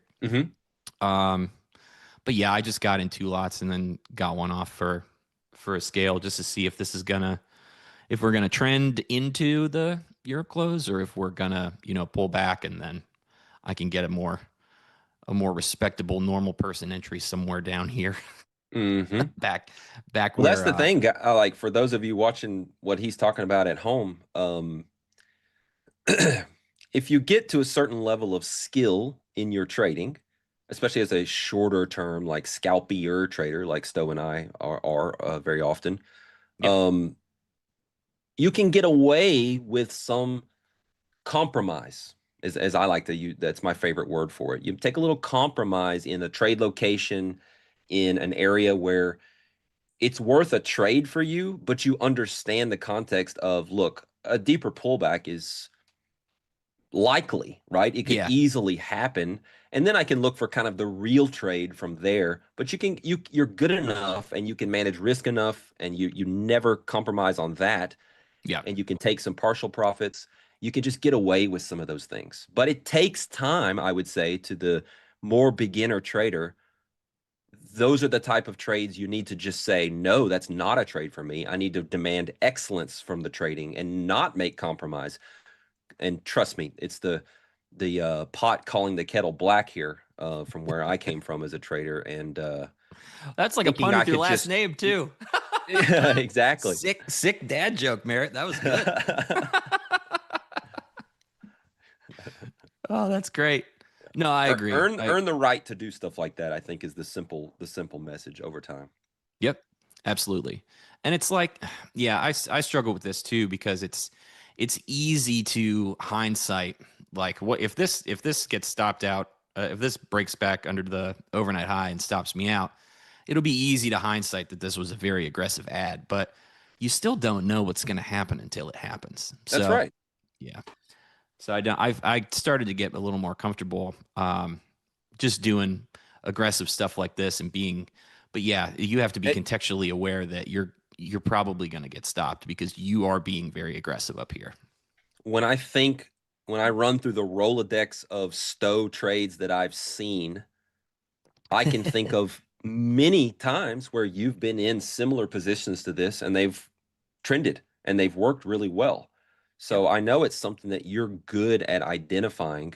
So, I mean, that's what it's all about. As long as it's going up, I can see it very well. If it's going up, it's much. I know. I cannot think of seeing you do that on the downside. Yeah. Nope. That's right. Do you think you have some type of inherent markets tend to go up, so you have a little bit more of an incremental edge on the long side? I don't know because I really don't feel like that. But I think it's just like I've seen this pattern enough times this way that I'm able to like recall it and get into those trades. I don't know. Maybe there's a button in NinjaTrader that can inverse my chart on down days, and maybe I can practice that way. I don't know. It's Leo explained it to me forever ago because I was having such a hard time with being short, and I was really trying to work on it because it's such a hole in my game. And he's like, you're trying to treat the execution and management of those positions the same way, and they're not the same thing. Longs are rewarded differently than shorts are. Yeah. So in terms of like typically down moves are faster, like things like that, just the characteristics. And shorter lived too. Like that's what I mean. Yeah. They happen faster. Yeah. And then you got to get out of them. You can't just sit in that and ride it forever. You have to know when to get out. So yeah, I don't know. I'm still not good at it, but I work on it. And then the other thing I do just to protect myself is just like, I'm aware that I'm not good at that. So I don't try to force those trades. And that's a big deal. It saves me money. So that's the goal. I do like this 350 spot. This is where this guy was before. We still have this giant single print down here. Maybe they were just running me and then I can hop back in. We'll see. Yeah, this is a spot I like as well. It's not as good as it should be. It didn't quite pull back as much as you'd think that you would like it to, but that was good. It touched all Went those. right to the Globex +1. Oh, nice. Okay, cool. That's good to know. Yeah, it touched all these peaks back here. Exactly. Yeah. I would not be surprised to see it make more of a complex low. Yeah. Sellers pressing again a little bit right here. Yeah. And we have that swing low we didn't take out. It's at like around 46.75. Yeah, there's all kinds of stuff down here that doesn't feel very good. It feels like it needs a visit. Someone's stops need to go away down here. Mm-hmm. Mm-hmm.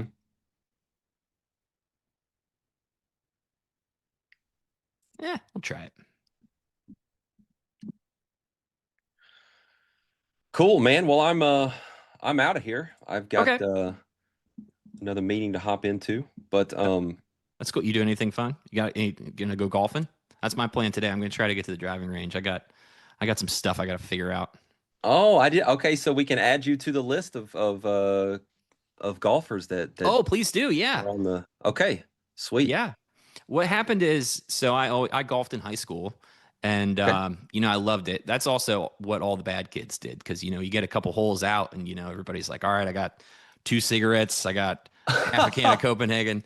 So golf was the best. But yeah, so I've always golfed my whole life, and then recently, my dad, who's like almost retired, he started to get really good, and so now I'm in trouble. And now I need to get really good because I can't Okay. have my dad beating me up. So All right. I love that. I love that. We're gonna have a good time when we all get together for the Crudele's Invitational. That's gonna be a blast. that is going to be I love that. That's great. All right, brother. Well, have a good day today. You too, man. Take care. Trade All right, well. peace. See you.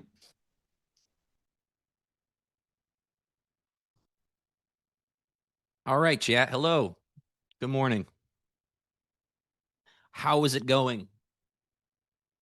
Is everybody having a good Tuesday? I might get filled on this. I don't know. That might have been a good. That might have been a good. Might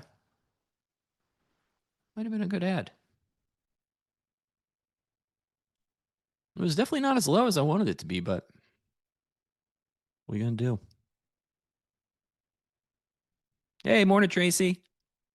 How are you? Morning, Nick. Yes, Jeff. Always remember, traders are never wrong. It's the price that's wrong. It's the you. You're not wrong. That meme. I love that meme. Looked myself in the mirror many times. Young Bleezy, I am often in a trade. You are right. I mean, to be fair, I've only taken 2 today. That's pretty low for old Stowe. Nice. We got filled. That's cool.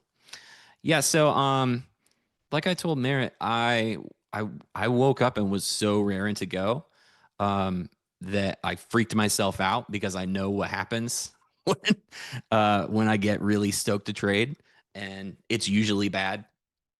I rush trades. I manage trades poorly. I get in sooner than I should. So I took basically the whole morning to just chill. And we had consumer sentiment at 10. And that dumb thing has kind of been the bane of my existence news-wise. So, yeah, I just waited. And we had an interesting overnight. We'll go back and check our stuff.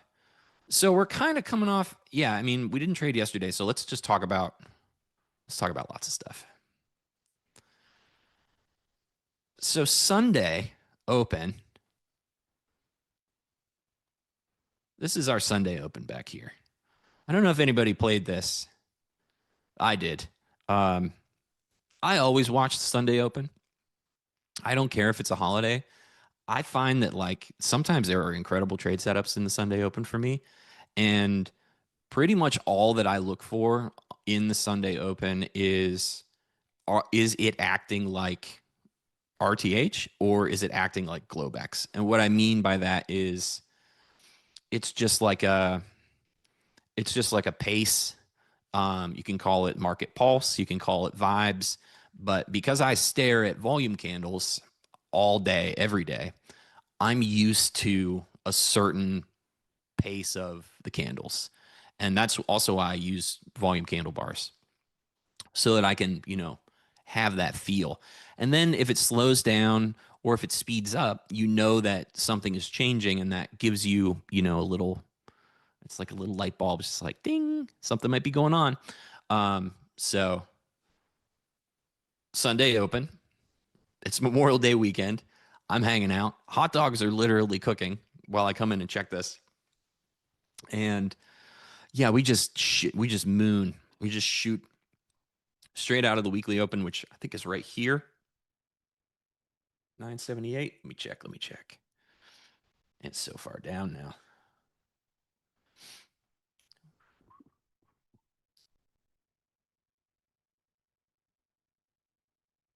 Where the heck is that G line at? Yep. Yeah, so 978. Right here's the weekly open, and we are just shot off of it. I rode this range for a very long time, and it was good because it was going as fast as RTH was going. So that's how I knew I was in an okay place. And then I just ignored the market completely. Didn't trade any of the actual day, just did my own Memorial Day stuff. And now we're back in, a normal place.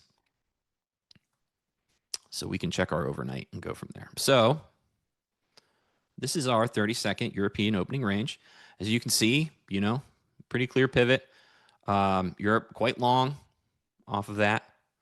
Retest here at like 9 o'clock in the morning. And then, we dip below. And then it served as support, and that's when we started to trend right here. So this is all I really watched. I don't trade the first 15 minutes anyways for this reason. It's normally kind of a jerk. It's just choppy. People are figuring out their positioning. And then once this held support, also the OR mid held, and then we see the VWAP band turn up. And then, pretty intense trend happens. We're outside of the +2 VWAP band. We create this fairly large single print here. That's this shaded blue area. So that, that shows signs of bullish continuation. So yeah, I just kind of wait for a spot to get in and grab a scalp. Once we broke the overnight high, that's one. Check that stat off. And then I was looking for the IB break for the second stat after IB was in here. So I just got in here, scaled one, got stopped on it. Now I got in here at same spot, overnight high, scaled one, just trying to look for some continuation, or if we can't get back into this volume area here, this was a lot of absorption too. So if this seller is going to be right, we might rotate back down, test some of these other targets, because there's a lot of, this trend was pretty insane and it hasn't been revisited at all. I don't know how much of this was. Okay, so this is our 10 a.m. consumer sentiment news candle here. It was a lot of buying, and we haven't looked back at all. So the reasonable thing to expect would be some sort of retracement. Come grab these lows, see if that buyer is still there, and then maybe continue higher. But we're working on a P-shaped profile right now. Push and build. Yeah. So that's what's going on with me. Just chilling.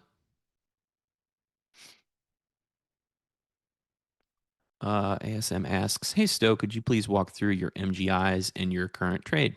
I think I did. Did I do that? My MGI is just like, this is the IB high. Initial balance high is what that stands for. The initial balance is the first hour of trading. So that's just the range. Then, we have overnight high. This is previous value area high. This is our Job pivot. This is a OFL tool. And, we have our VWAP bands, +1, +2. VWAP itself. This is the 24-hour VWAP. And then these are our bottom bands here.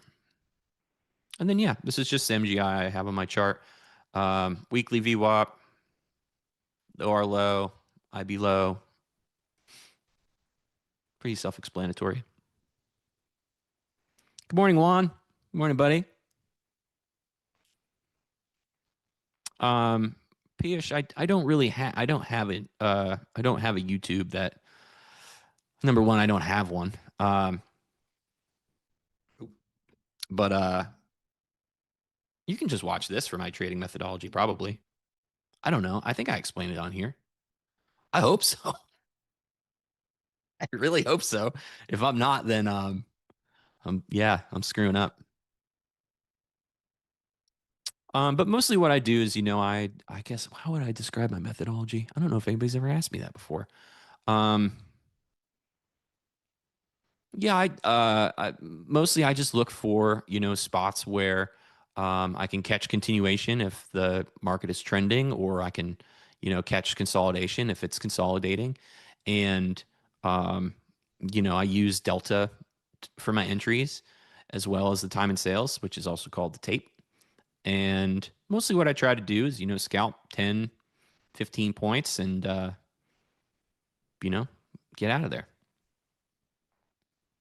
I'm super interested in what's going on right now with all of this buying.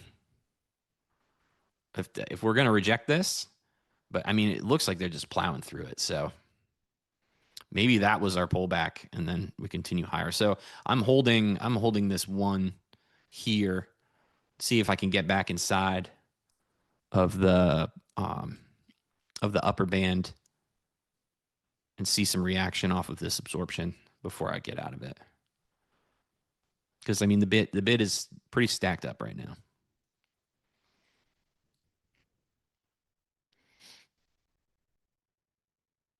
Wicks and Dreams, we're seeing crazy absorption around this 5905 level in ES. Thousands of markets selling, getting bought without price moving. That's fun, right?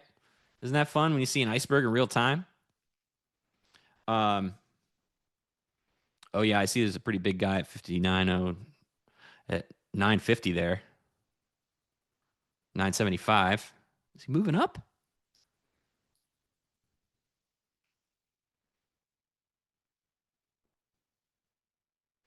Yeah, I mean, that's a big order. Very big. So we kind of rejected that.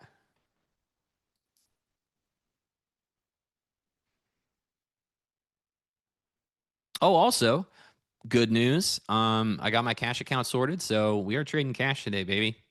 And we will be for the foreseeable future. Yeah, so that'll be fun. Fun experiment. We'll go over broker statements. We'll go over, how I handle the bankroll in general. If we make money, we'll put some aside for taxes, all that fun stuff. So it's Logan. I'm front running 420 right now with 418. So I'm not going to be 420 to the tick, but I don't know, Omni. Do you have taxes in Canada? Do you just mail a bunch of toonies somewhere?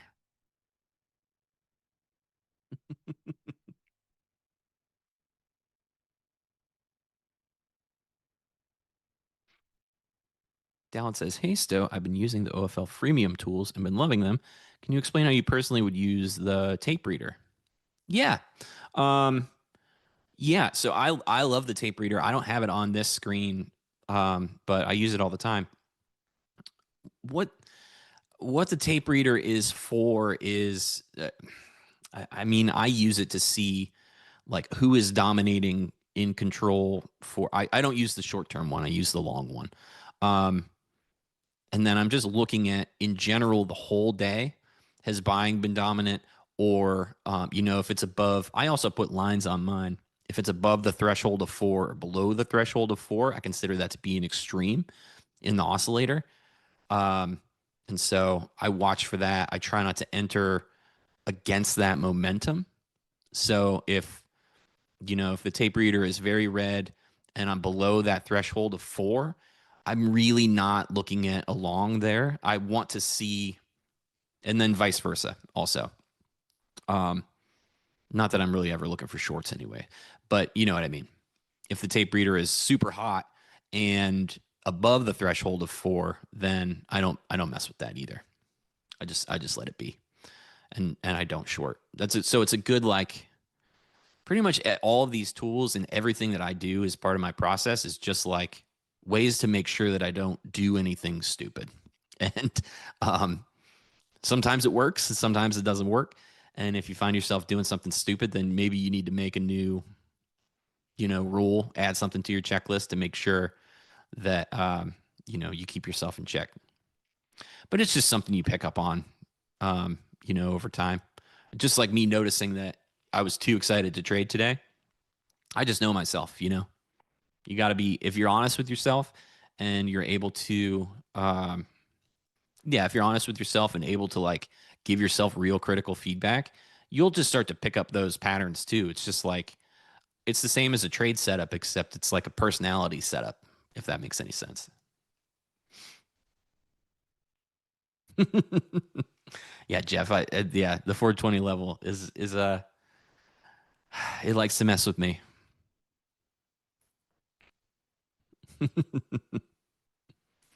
Yes. Omni, yes. So you too. Yep. I mean, it gets us all. If you get too excited, you're going to get blinded by, it could be anything. It could be greed, could be, you can give yourself FOMO too. You don't even need to watch somebody to get FOMO. You can make it out of thin air for yourself if you want to.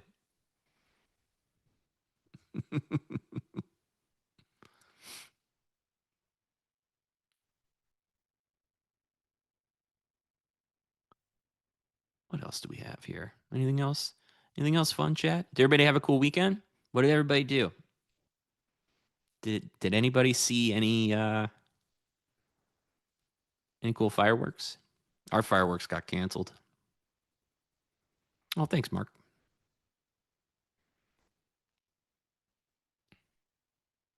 Nice. Nice, Frintintin. Very good. Loved it. Love to see it.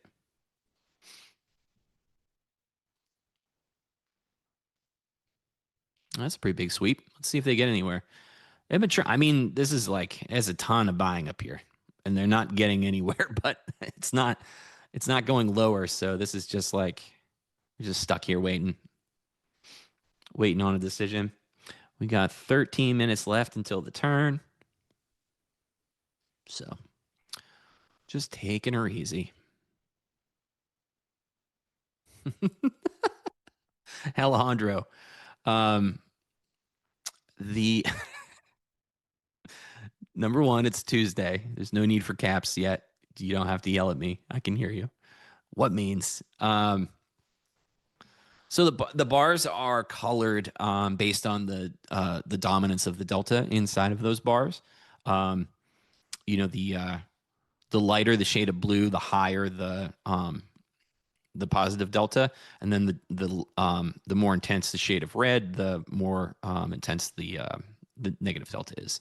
And this is a study called Delta Map, and that is part of the OFL tool set. The icons, these stars, these are called delta flips, and this is when. So you can set this as a threshold. It's basically, it just tells you when the delta dominance flips from one side to another. So here you have, like, obviously a billion positive delta candles, and then this candle is the first one that was not dominated by positive delta. So you get a little star here. It tells you, like, hey, price is chilling out.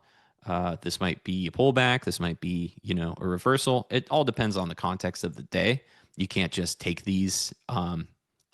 You should never take anything on a chart as just a buy sell signal. If anybody is telling you that one of those exists, they are lying to you. You always have to have the context of the day in perspective too, in order to make those trading decisions. Yeah, you just so to get the delta flip, you just have to subscribe to the tool set, and then it's just part of Delta Map. And then you set it up to be, whatever candle threshold you'd like. So if you'd like to see, that's called the look back period, I think. Leo can correct me if I'm wrong, but OFL has recommended settings, and users also share their own settings that they experiment with. But you can set it to be however you'd like.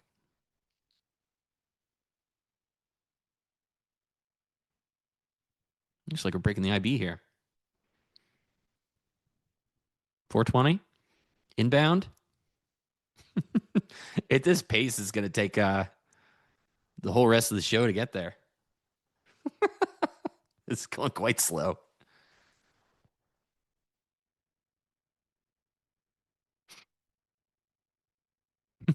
Hey, no problem. No problem, Alejandro.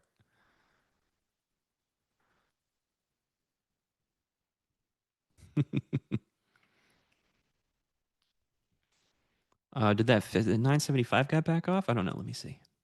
Nope. Oh, yeah, he did. Yeah, looks like he moved up to 1375. And this has been happening on ES and NQ today.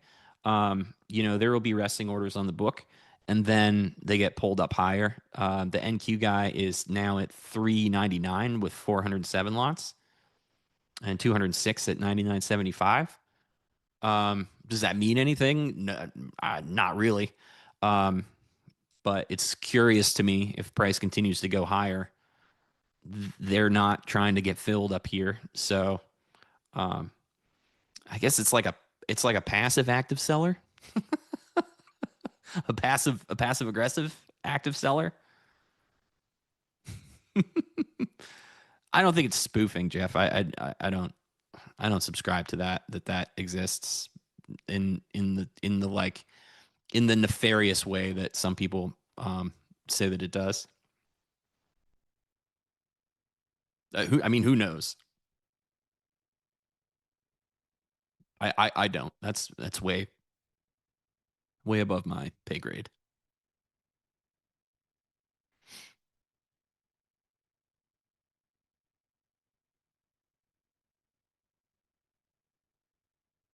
Erica, hi, Sto. Where can we find these? You mentioned them last week. I didn't understand where I can find them. Oh, yeah, just go to orderflowlabs.com. I'm sorry. I guess I didn't understand the question. But yeah, orderflowlabs.com.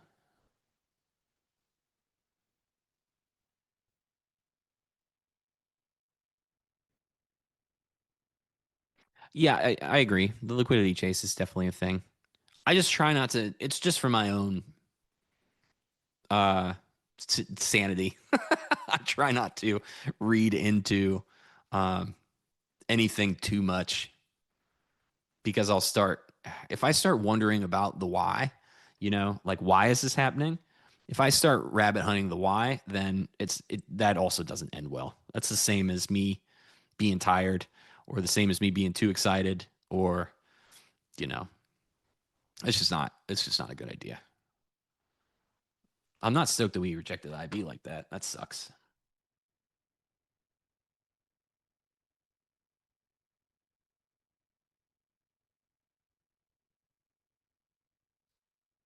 Hey,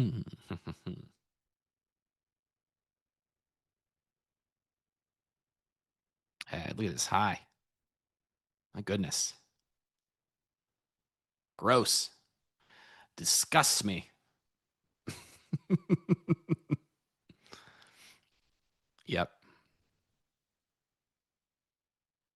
Joseph, I can't sing Creed. It's this early in the week. It can't be done. I'm sorry. It's in my contract. I only sing Creed on Wednesdays and Thursdays. Short week though. So we might get it tomorrow. I can't even think of a Nickelback song to sing, actually. Yeah, off the top of my head, I don't have any Nickelback that's like coming to the forefront of my brain. I must have blacked that out. Oh, nice. This is how you remind me. I mean, is he like a Scott Stapp? I'd have to listen to it again.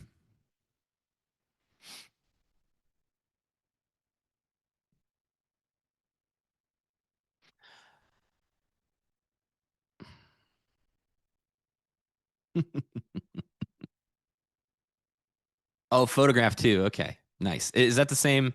Okay, that's it. I remember it now.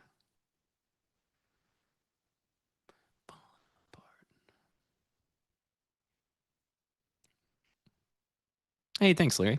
I respect you too. I appreciate the respect. I try. I hopefully I've earned it, but I don't know. You gotta re-earn it every day. I think is that how the saying goes.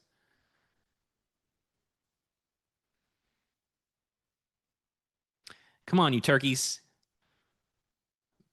buy this thing.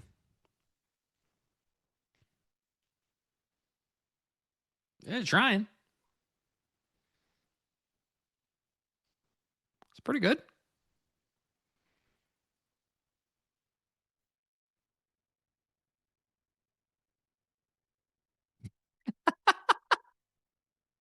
Rin Tin Tin, you're like a jukebox troll. That's horrible. Um, the one jukebox troll I would always do. There's a punk band called No Effects, and they have a song called The Decline, and it is like 18 minutes long. So if you're ever at a jukebox and you're trying to annoy everybody in there, just drop an 18-minute song on their heads and see what happens.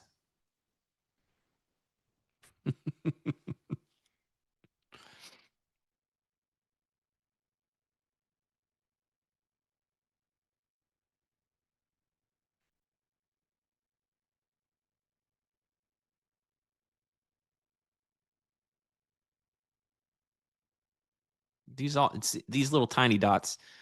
I don't know if you can see them here, but these are big absorption spots. I still like being in this trade. I probably should have put more than 2 lots on down there. But, I was looking for down here. I thought this was a pretty aggressive ad. But that's the thing. You don't know. You don't know until you see a bunch more candles. Because right now, when you're trading at the hard right edge, as they say, there's an exhausted bubble there. We gotta get through it. I'm gonna beat this guy. When you're trading at the hard right edge, this is the only truth you have right here. You don't know what's coming next. All you can do is look left and then, watch the orders as they come in. And be careful not to hindsight yourself. Because that's not good. It's not good for anybody.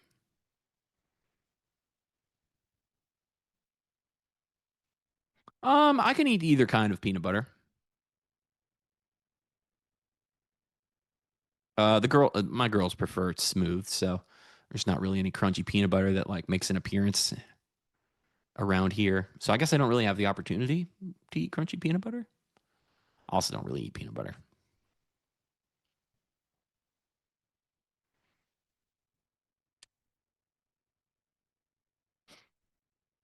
People's Observer. Thank you for asking me. Somebody asks me this question every day. Would you consider moving your stop loss to break even in this position, or you don't trail your stop? I do not trail my stop.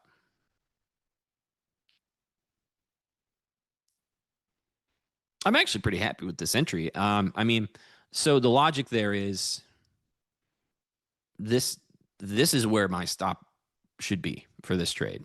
If the trade comes back to here, I can still be right, but I would get stopped out if I move to break even.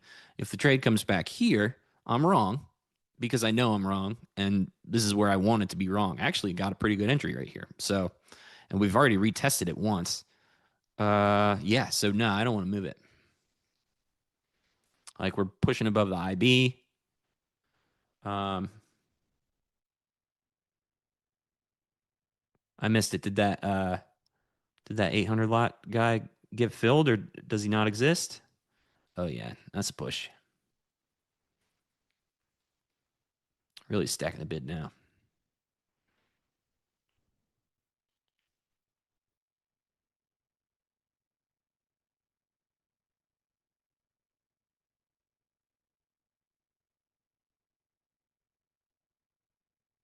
Yeah, that big order in the 400s didn't exist when we got up there. It got pulled.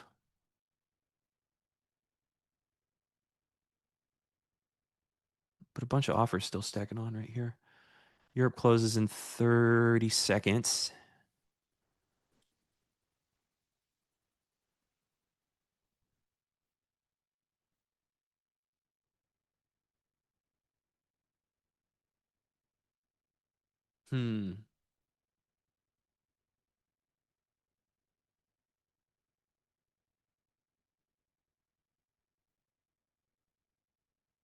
Yeah, a ton of offer.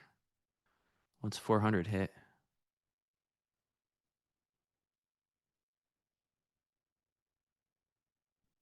I'm just trying to watch this. Okay, there's the close. Let's see if the bid can stack up and go take this guy out. There's like a 395 guy that's stacked up, and they're trying to push lower. I'll come back and test this spot.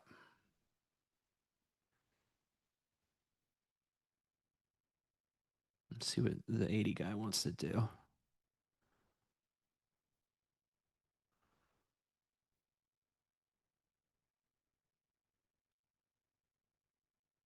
Ugh. Might have been a sketchy ad.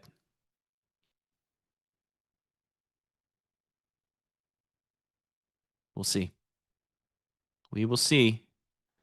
Get out of here, 50 lot guy. Nobody likes you.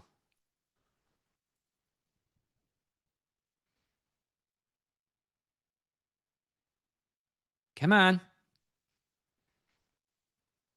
Mr. Bid. Ooh. There you go. Pull that offer now. All right, so we added one here. 84, 94. I'll take it off here. And I'm going to drag that back up. Now that we added, we're going to continue to manage our risk. But that was a pretty responsive bid down there in the 80s. Let's see if we can get back up. Yeah, no more large, no more size sitting on the offer higher. So that's good for our purposes.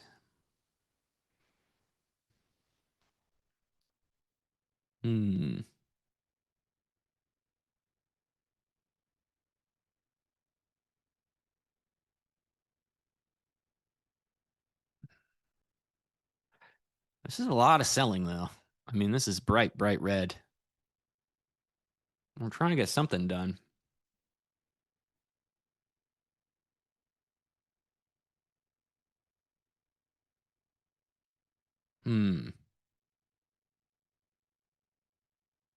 Yeah, I don't like the Alex. Yes, I also hate the IB. I really hate to initiate around it. It's such a busy place, and I can just I guess what happens is I get if you sit at a level and you read order flow at it for long enough, you can make up any story you want about what those traders are doing. And so because the IB is such a sloppy place to enter and exit usually, yeah, it becomes just a nightmare to try to execute in. But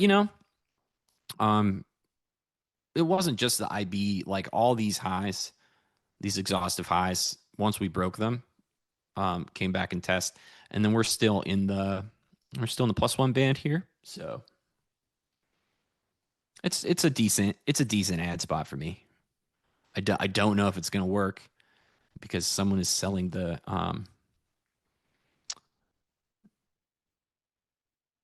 crap out of it. Sorry.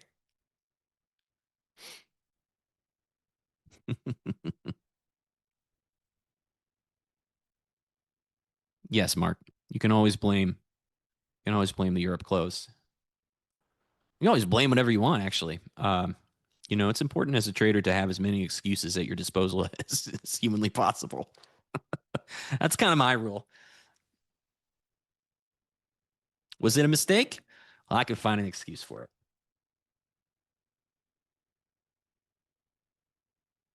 Yeah, Omni, I love those B singles. It's got a ton of them too. Like 50 points worth. That's the only reason I'm messing around up here. Trying to get this slow grindy Tuesday trend day vibe going. But yeah, here we are, stalled again up here.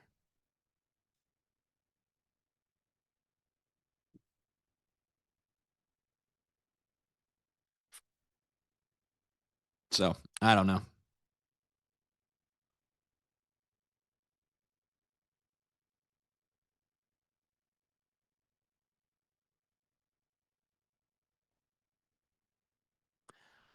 Yeah, the seller's doing stuff.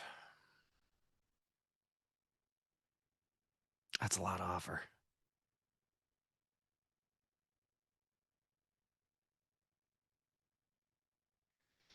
Quite rude, honestly.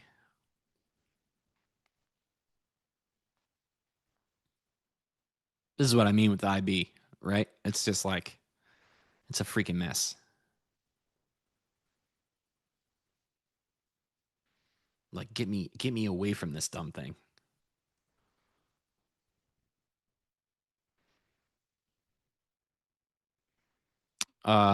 Jack says it's right at the yearly volume point of control. Is that why you mean by is that what you mean by YVPOC? I know, Norseman. Yeah. Don't worry, guys. Price will move in 24 minutes. We just have to sit here and look at it in the meantime. I don't know. This seller is stepping on it. I might get out of this thing.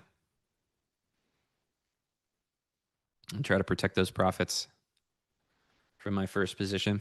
Get back in down here, or get away from this thing and come back to it some meaningful distance.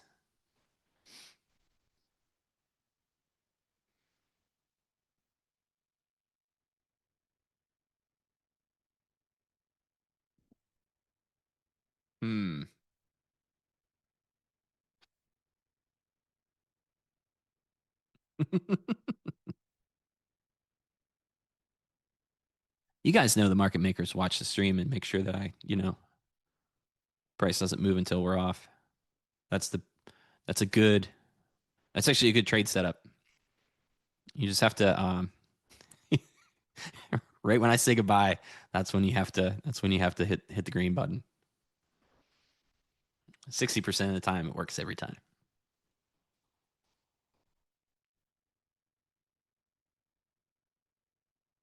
Oh, if you haven't done so yet, could you please like the stream? It helps me out, helps everybody out. Subscribe if you haven't subscribed already. Get out of here, seller. If this seller's wrong, we are definitely going to 420. At least.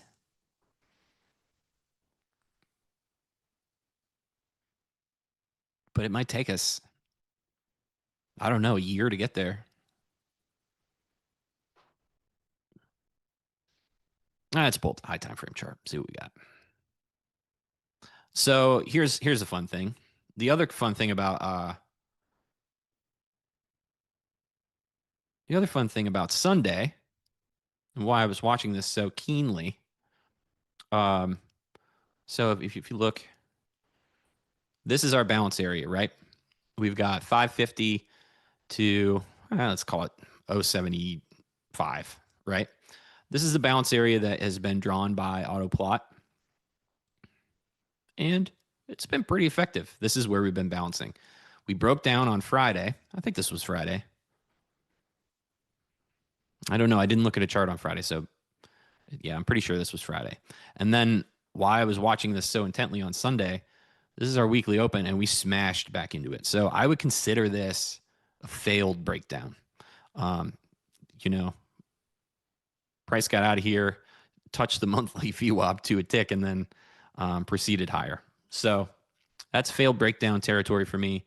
So I'm looking for longs in here again, and trying to get to the other side of this balance now that we failed the downside. Now I want to revisit the top eventually. So that's broader time frame, super broad. And then we zoom in from there, and you start to look at the profile. We were leaving behind this node here, which is good, in the 350s. This was our high. Came down and retested it. We can still continuing higher. So we have potential to zip through this. Crap, I can't drag it. So we have potential to zip through this low volume node here and get back up to 500. But there, I mean, it's being protected for now. So that's higher time frame plan. We have, we got 207 points in for the day already. I see we're selling now.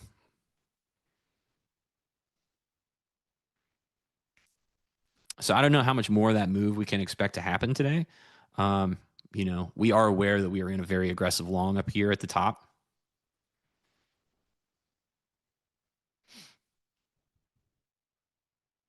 Let me see if I want to put any more risk on here.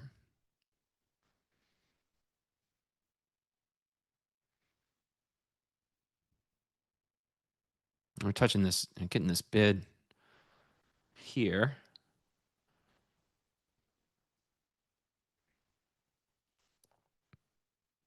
So I'm using a max position size of 4 micros for this account, just so everybody's aware how I'm going to be managing that risk. Ugh. I mean, there's still a buyer.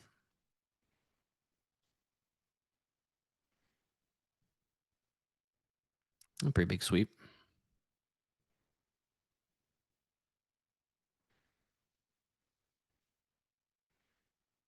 Let's see, we have 31.49. Trying to watch this offer to see if it's going to continue to push lower.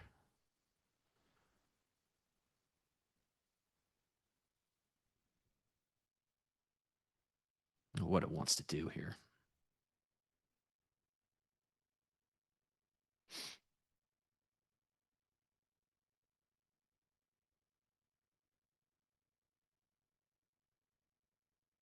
Stuck back below the IB, but the bid is coming in very strong.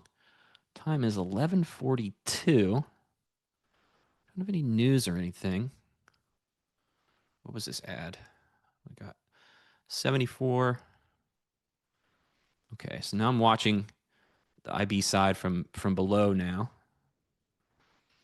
Let's see if anybody's home, or if we're just going to get back up in there. This is what I mean by the IB is a very messy place.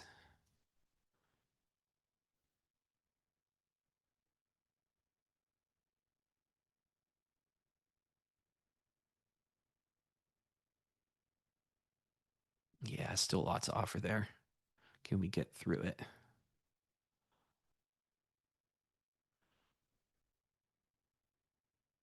All right, I'm going to take... Okay, so I took one off there. Back down to 2 lots. Just trying to watch this reaction at the... So now we're retesting from lower. Need to see if we can get back in this +1. It looks good. Looks good. A new high would be encouraging.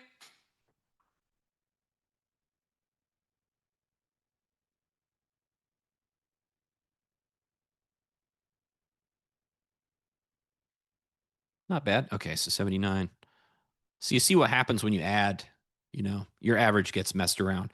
So you can do one of two things. You can always just move your stop to cover your however many points you're used to having there, or you can manually enter and exit these positions based on where you want it to be. So this ad was 74. I was happy to get out for 10 points up here. So this is a 10-point scalp here. Now we're sitting with this average of here, and I think I have another ad. Where's my other lot? Who knows? But now we're looking for continuation. We ran down, retested this bid. Man, super seller though.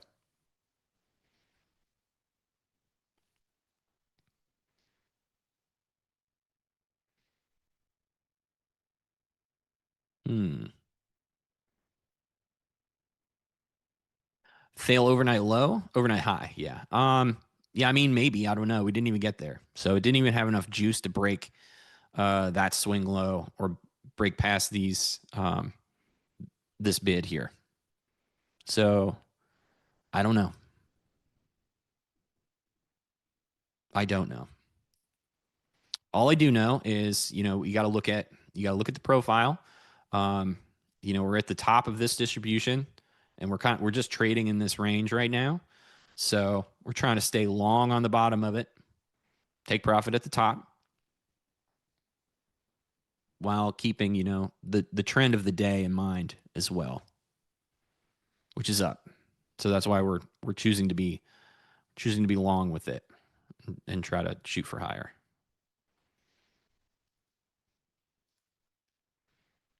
I don't see any big weirdness on the book. So it looks like that big lock eye is done for now. Whatever he was up to, who knows? Do it, Andrew. Touch some grass. Never anything wrong with that.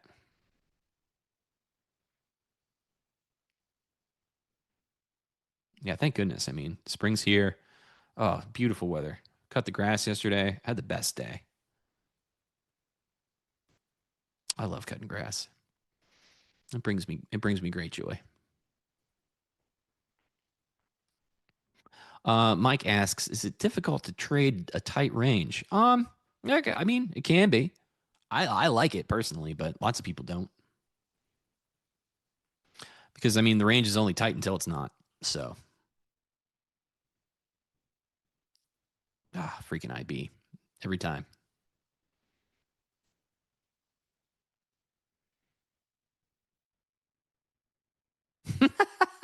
I'm not quite Hank Hill. Damn it, Bobby. I don't know if I can do a Hank Hill impression. I'll tell you what.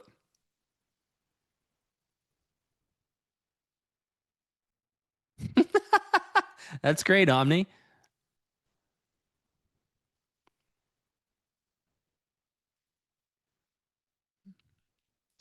Logan prefers VIX above 30 to a tight range trade. Yeah, I mean, VIX above 30 is its own different kind of party. You know, you need a playbook for different market conditions. So, I mean, we're going into the summer. We could be looking at tight ranges. It's a good time to dust off your tight range playbook, or make one if you don't have one.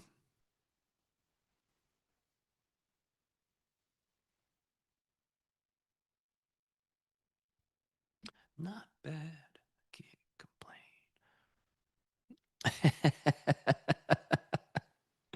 Was that good, Chart Slayer? Did I do a good Hank Hill? Cool. I'll work on it.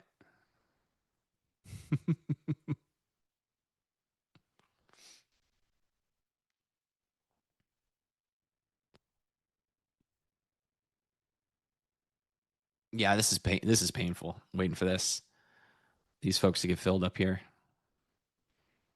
I mean, they're taking their extremely sweet time.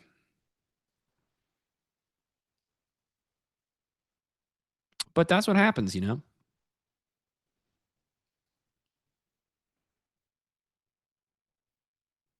You never know how long your idea is going to take to play out. And this isn't one of those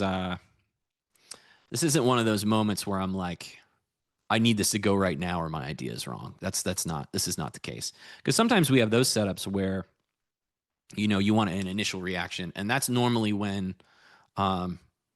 you're like right down here. I wanted this long here. I wanted this long to have a good initial reaction, and it did. But now we're just adding off of this spot. So, I mean, this can take as long as it wants to grind through this. And look at this. I mean, we got 451 offer delta to, and they're just, it's going to take them a second to eat it. There's only so many market orders. There's only so much we can do.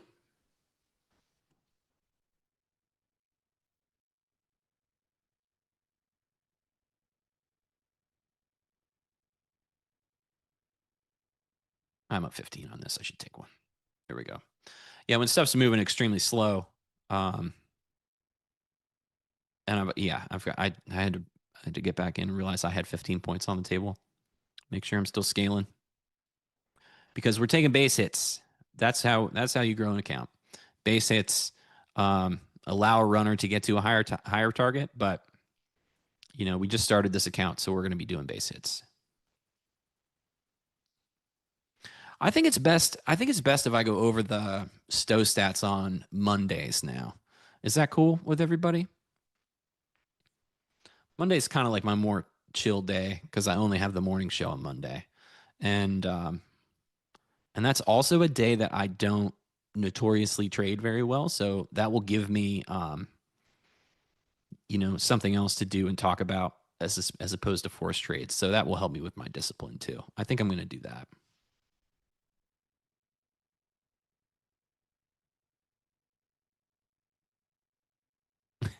Jeff, you got a Boomhauser impression? Sick. I want to hear that someday. You can record it and tweet it to me.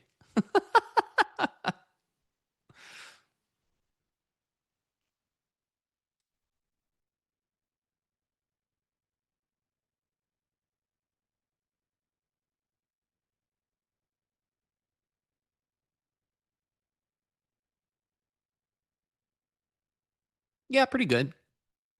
These are pretty good ads. I mean, this was fine. I was a little worried about that ad, but the bid came in.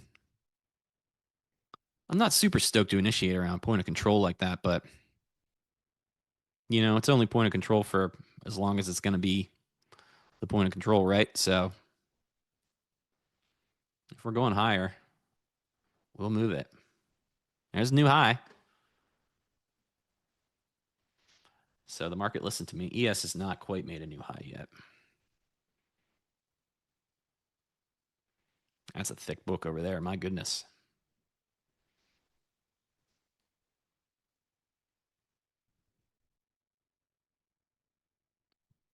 Yeah, that's correct, Hammerhead. I am trading MNQ, but this is all MGI order flow from NQ.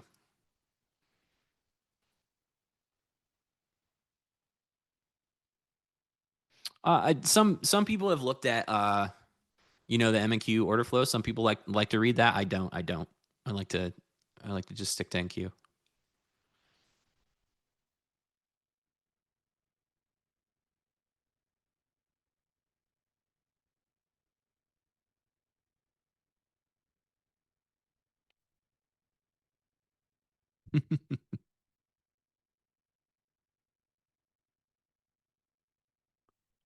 Good morning, Leo. Good morning, my friend. How you living? Long and strong? You buying the top with me today, big cat? Every day is a good day to buy the top. Oh.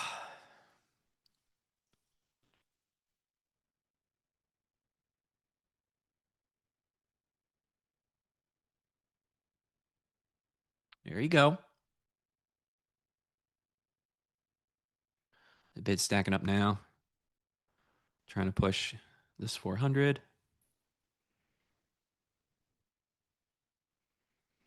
Leo, somebody's got to buy the highs, This is not... It's not the job that I thought I would be doing, but it's the job that I was given. So I take this responsibility extremely seriously. I got to get out there, buy the highs, show the people that you too can buy the highs and sell higher. No, Norseman, don't tell everybody to do that. It's a very Merritt put it well. He said after a lot of screen time and a lot of experience, you you can earn the right to make extremely aggressive plays like this. But if you're a new trader, just wait for that pullback and don't be well. You should never try to be a hero, anyways. But definitely don't be a hero with price because it doesn't care. It will just humble you no matter what. Jim, hey bud, So, how you doing, man? I'm good. How are you? Pretty good. Pretty good. Good to see you. Good to see you too. How was your adventure? It was an adventure. Awesome. Tell me about it. Yeah. Is the dog floating around right now? Is he in the room? The dog is right here. Kind of say hi. Yes. Come on up. Come on up. Up. Hey, there we go, pup. You see him? Oh my Hey, goodness. okay. That is a beautiful dog. Oh my God. So, yeah, it was a 3-day road trip. I'll tell you the highlight though. Okay. We're driving through Texas, Okay. and there's a very large truck that's carrying like a giant. It looked like a turbine for a windmill or something, a huge piece of equipment. Okay. And this is Texas. Everyone's going 80 miles an hour at least. Yeah. And this car was in front of us. This thing was in front of us, and I decided I'm going to pass. So I move over to the left lane, and right when I got close, this guy's left tire explodes. Whoa. Like steel belts flying, rubber Yeah. flying everywhere, with carrying the biggest piece of machinery you thought possible on a truck. Okay. Oh my God. Okay. And so my wife goes, I was kind of like, whoa. And my wife goes, she's in the passenger seat. She goes, okay, speed up on the left, floor through the left and drive right through. And it was like, I was like Cole Trickle on Days of Thunder, just plowing through. Oh man, that's awesome. Yeah, Nice nobody moves, got hurt. Jim. We looked back. The guy pulled over. It didn't. I don't think anybody got hurt. Thank goodness. But it Oh, was that's crazy. That's my nightmare, man. Those things blowing out when you pass them is never a good time. Ugh, I would always worry Yeah. about that when I was touring and stuff. You spent enough time in a van, something not great is bound to happen eventually. So you're just like, I hope when that accident comes that I'm on the right side of it. Yeah, it was. It was scary for a second, but we got through it. Other than that, it was a great trip. I highly recommend if you have not driven across America, you got to do it. It's awesome. Oh yeah, absolutely. That part, when you get past Texas and it's just like, it feels like you're just following like the same train for forever. And you can just see, it just looks like a different planet. I mean, especially compared to like Pennsylvania, you're like on Mars out there. It's so cool. Yeah, but the people, the experiences, it was great. We had a good time. Awesome. But What's this dog's name? What do we got? well, I inherited the name Napoleon. Napoleon. Okay. Yeah, That's yeah. pretty good. Are you going to change it or are you going to let the dog keep his name? Well, I want to change it to say Michael because this dog, once it immediately bonded with me, and it's very protective. Okay. So if you were to knock on that door and come into my house, this dog would try to bite your face off initially. Cool. Okay. That's good. So I got to train that out of him, but no, it's all good. No, Napoleon's sticking. That's what it's going to be. So, I'm so happy for you, man. That's amazing. thanks. That's awesome. But anyway, good trade. You got a good trade going, man. Yeah, not too bad. Yeah, I'm happy with today. I took it nice and easy. Like I told Merritt, I woke up way too excited. I don't know if you've ever done that, but it doesn't end well for me. So I knew to keep my trading on a tight leash today, if that makes any sense. Yeah, I went through 3 time zones and 33 hours in the car, so I woke up less than excited today. Yeah, man, that's not a short trip. No, it was long. It was long, but we entertained ourselves. It was good. That's cool. All right, man. So are you doing double duty today?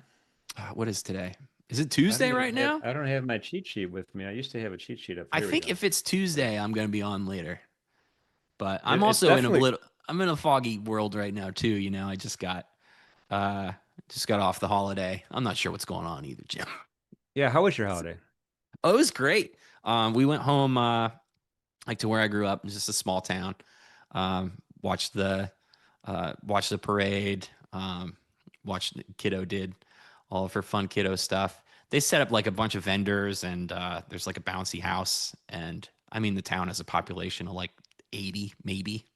So it's it's a very classic down home, oldie timey Americana is what we call it. Nice.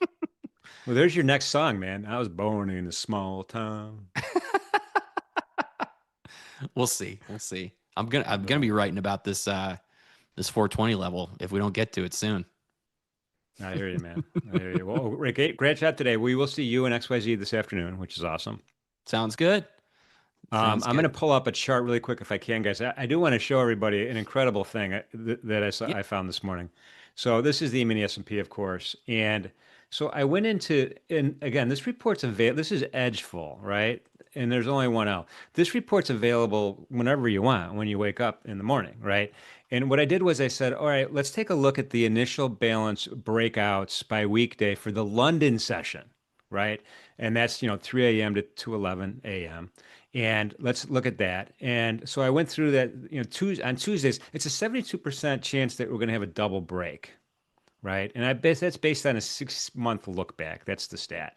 It's like, all right, are we going to get a double break? So I looked at the chart, and this is the London open, right? And the London initial balance, the purple lines, and we got a single break here, right? Boom, we had a single break, this crazy wick here on the open, 9:30 to 10 o'clock, and it counts. It's a wick, it counts. And then we started our rally. We started our rally, and then boom. I know it was technically after the London close, but we did achieve that double break. We did achieve that double break on the upside. So and there was a 72% percenter, so I thought it was pretty good. Yeah. Anyway, those stats, I mean, there's so much feature-rich stats in this thing. It really just confirms my bias, right? A lot of times, and this one actually worked really well. That's awesome. There's honestly no limit to what that thing can do. They let me play around in there for a couple weeks, and yeah, it's like if you can think of it, you can run that test and find that stat to see if it's there or not. So, yeah, they do some very interesting work over there. Yeah, for sure. Super, super good stuff. All right, folks, listen, thanks for being here. Thanks for smashing that like button for Stowe, especially a day after the holidays. Super, super awesome, man. I'll see you this afternoon. Everybody else, we'll see you this afternoon too. Remember, NinjaTrader Live this afternoon, 2:30. We're going to do a hot commodities report, me and Shai, and then Stowe and XYZ trading the close. So until then, have a great lunch. Sweet. Bye, chat.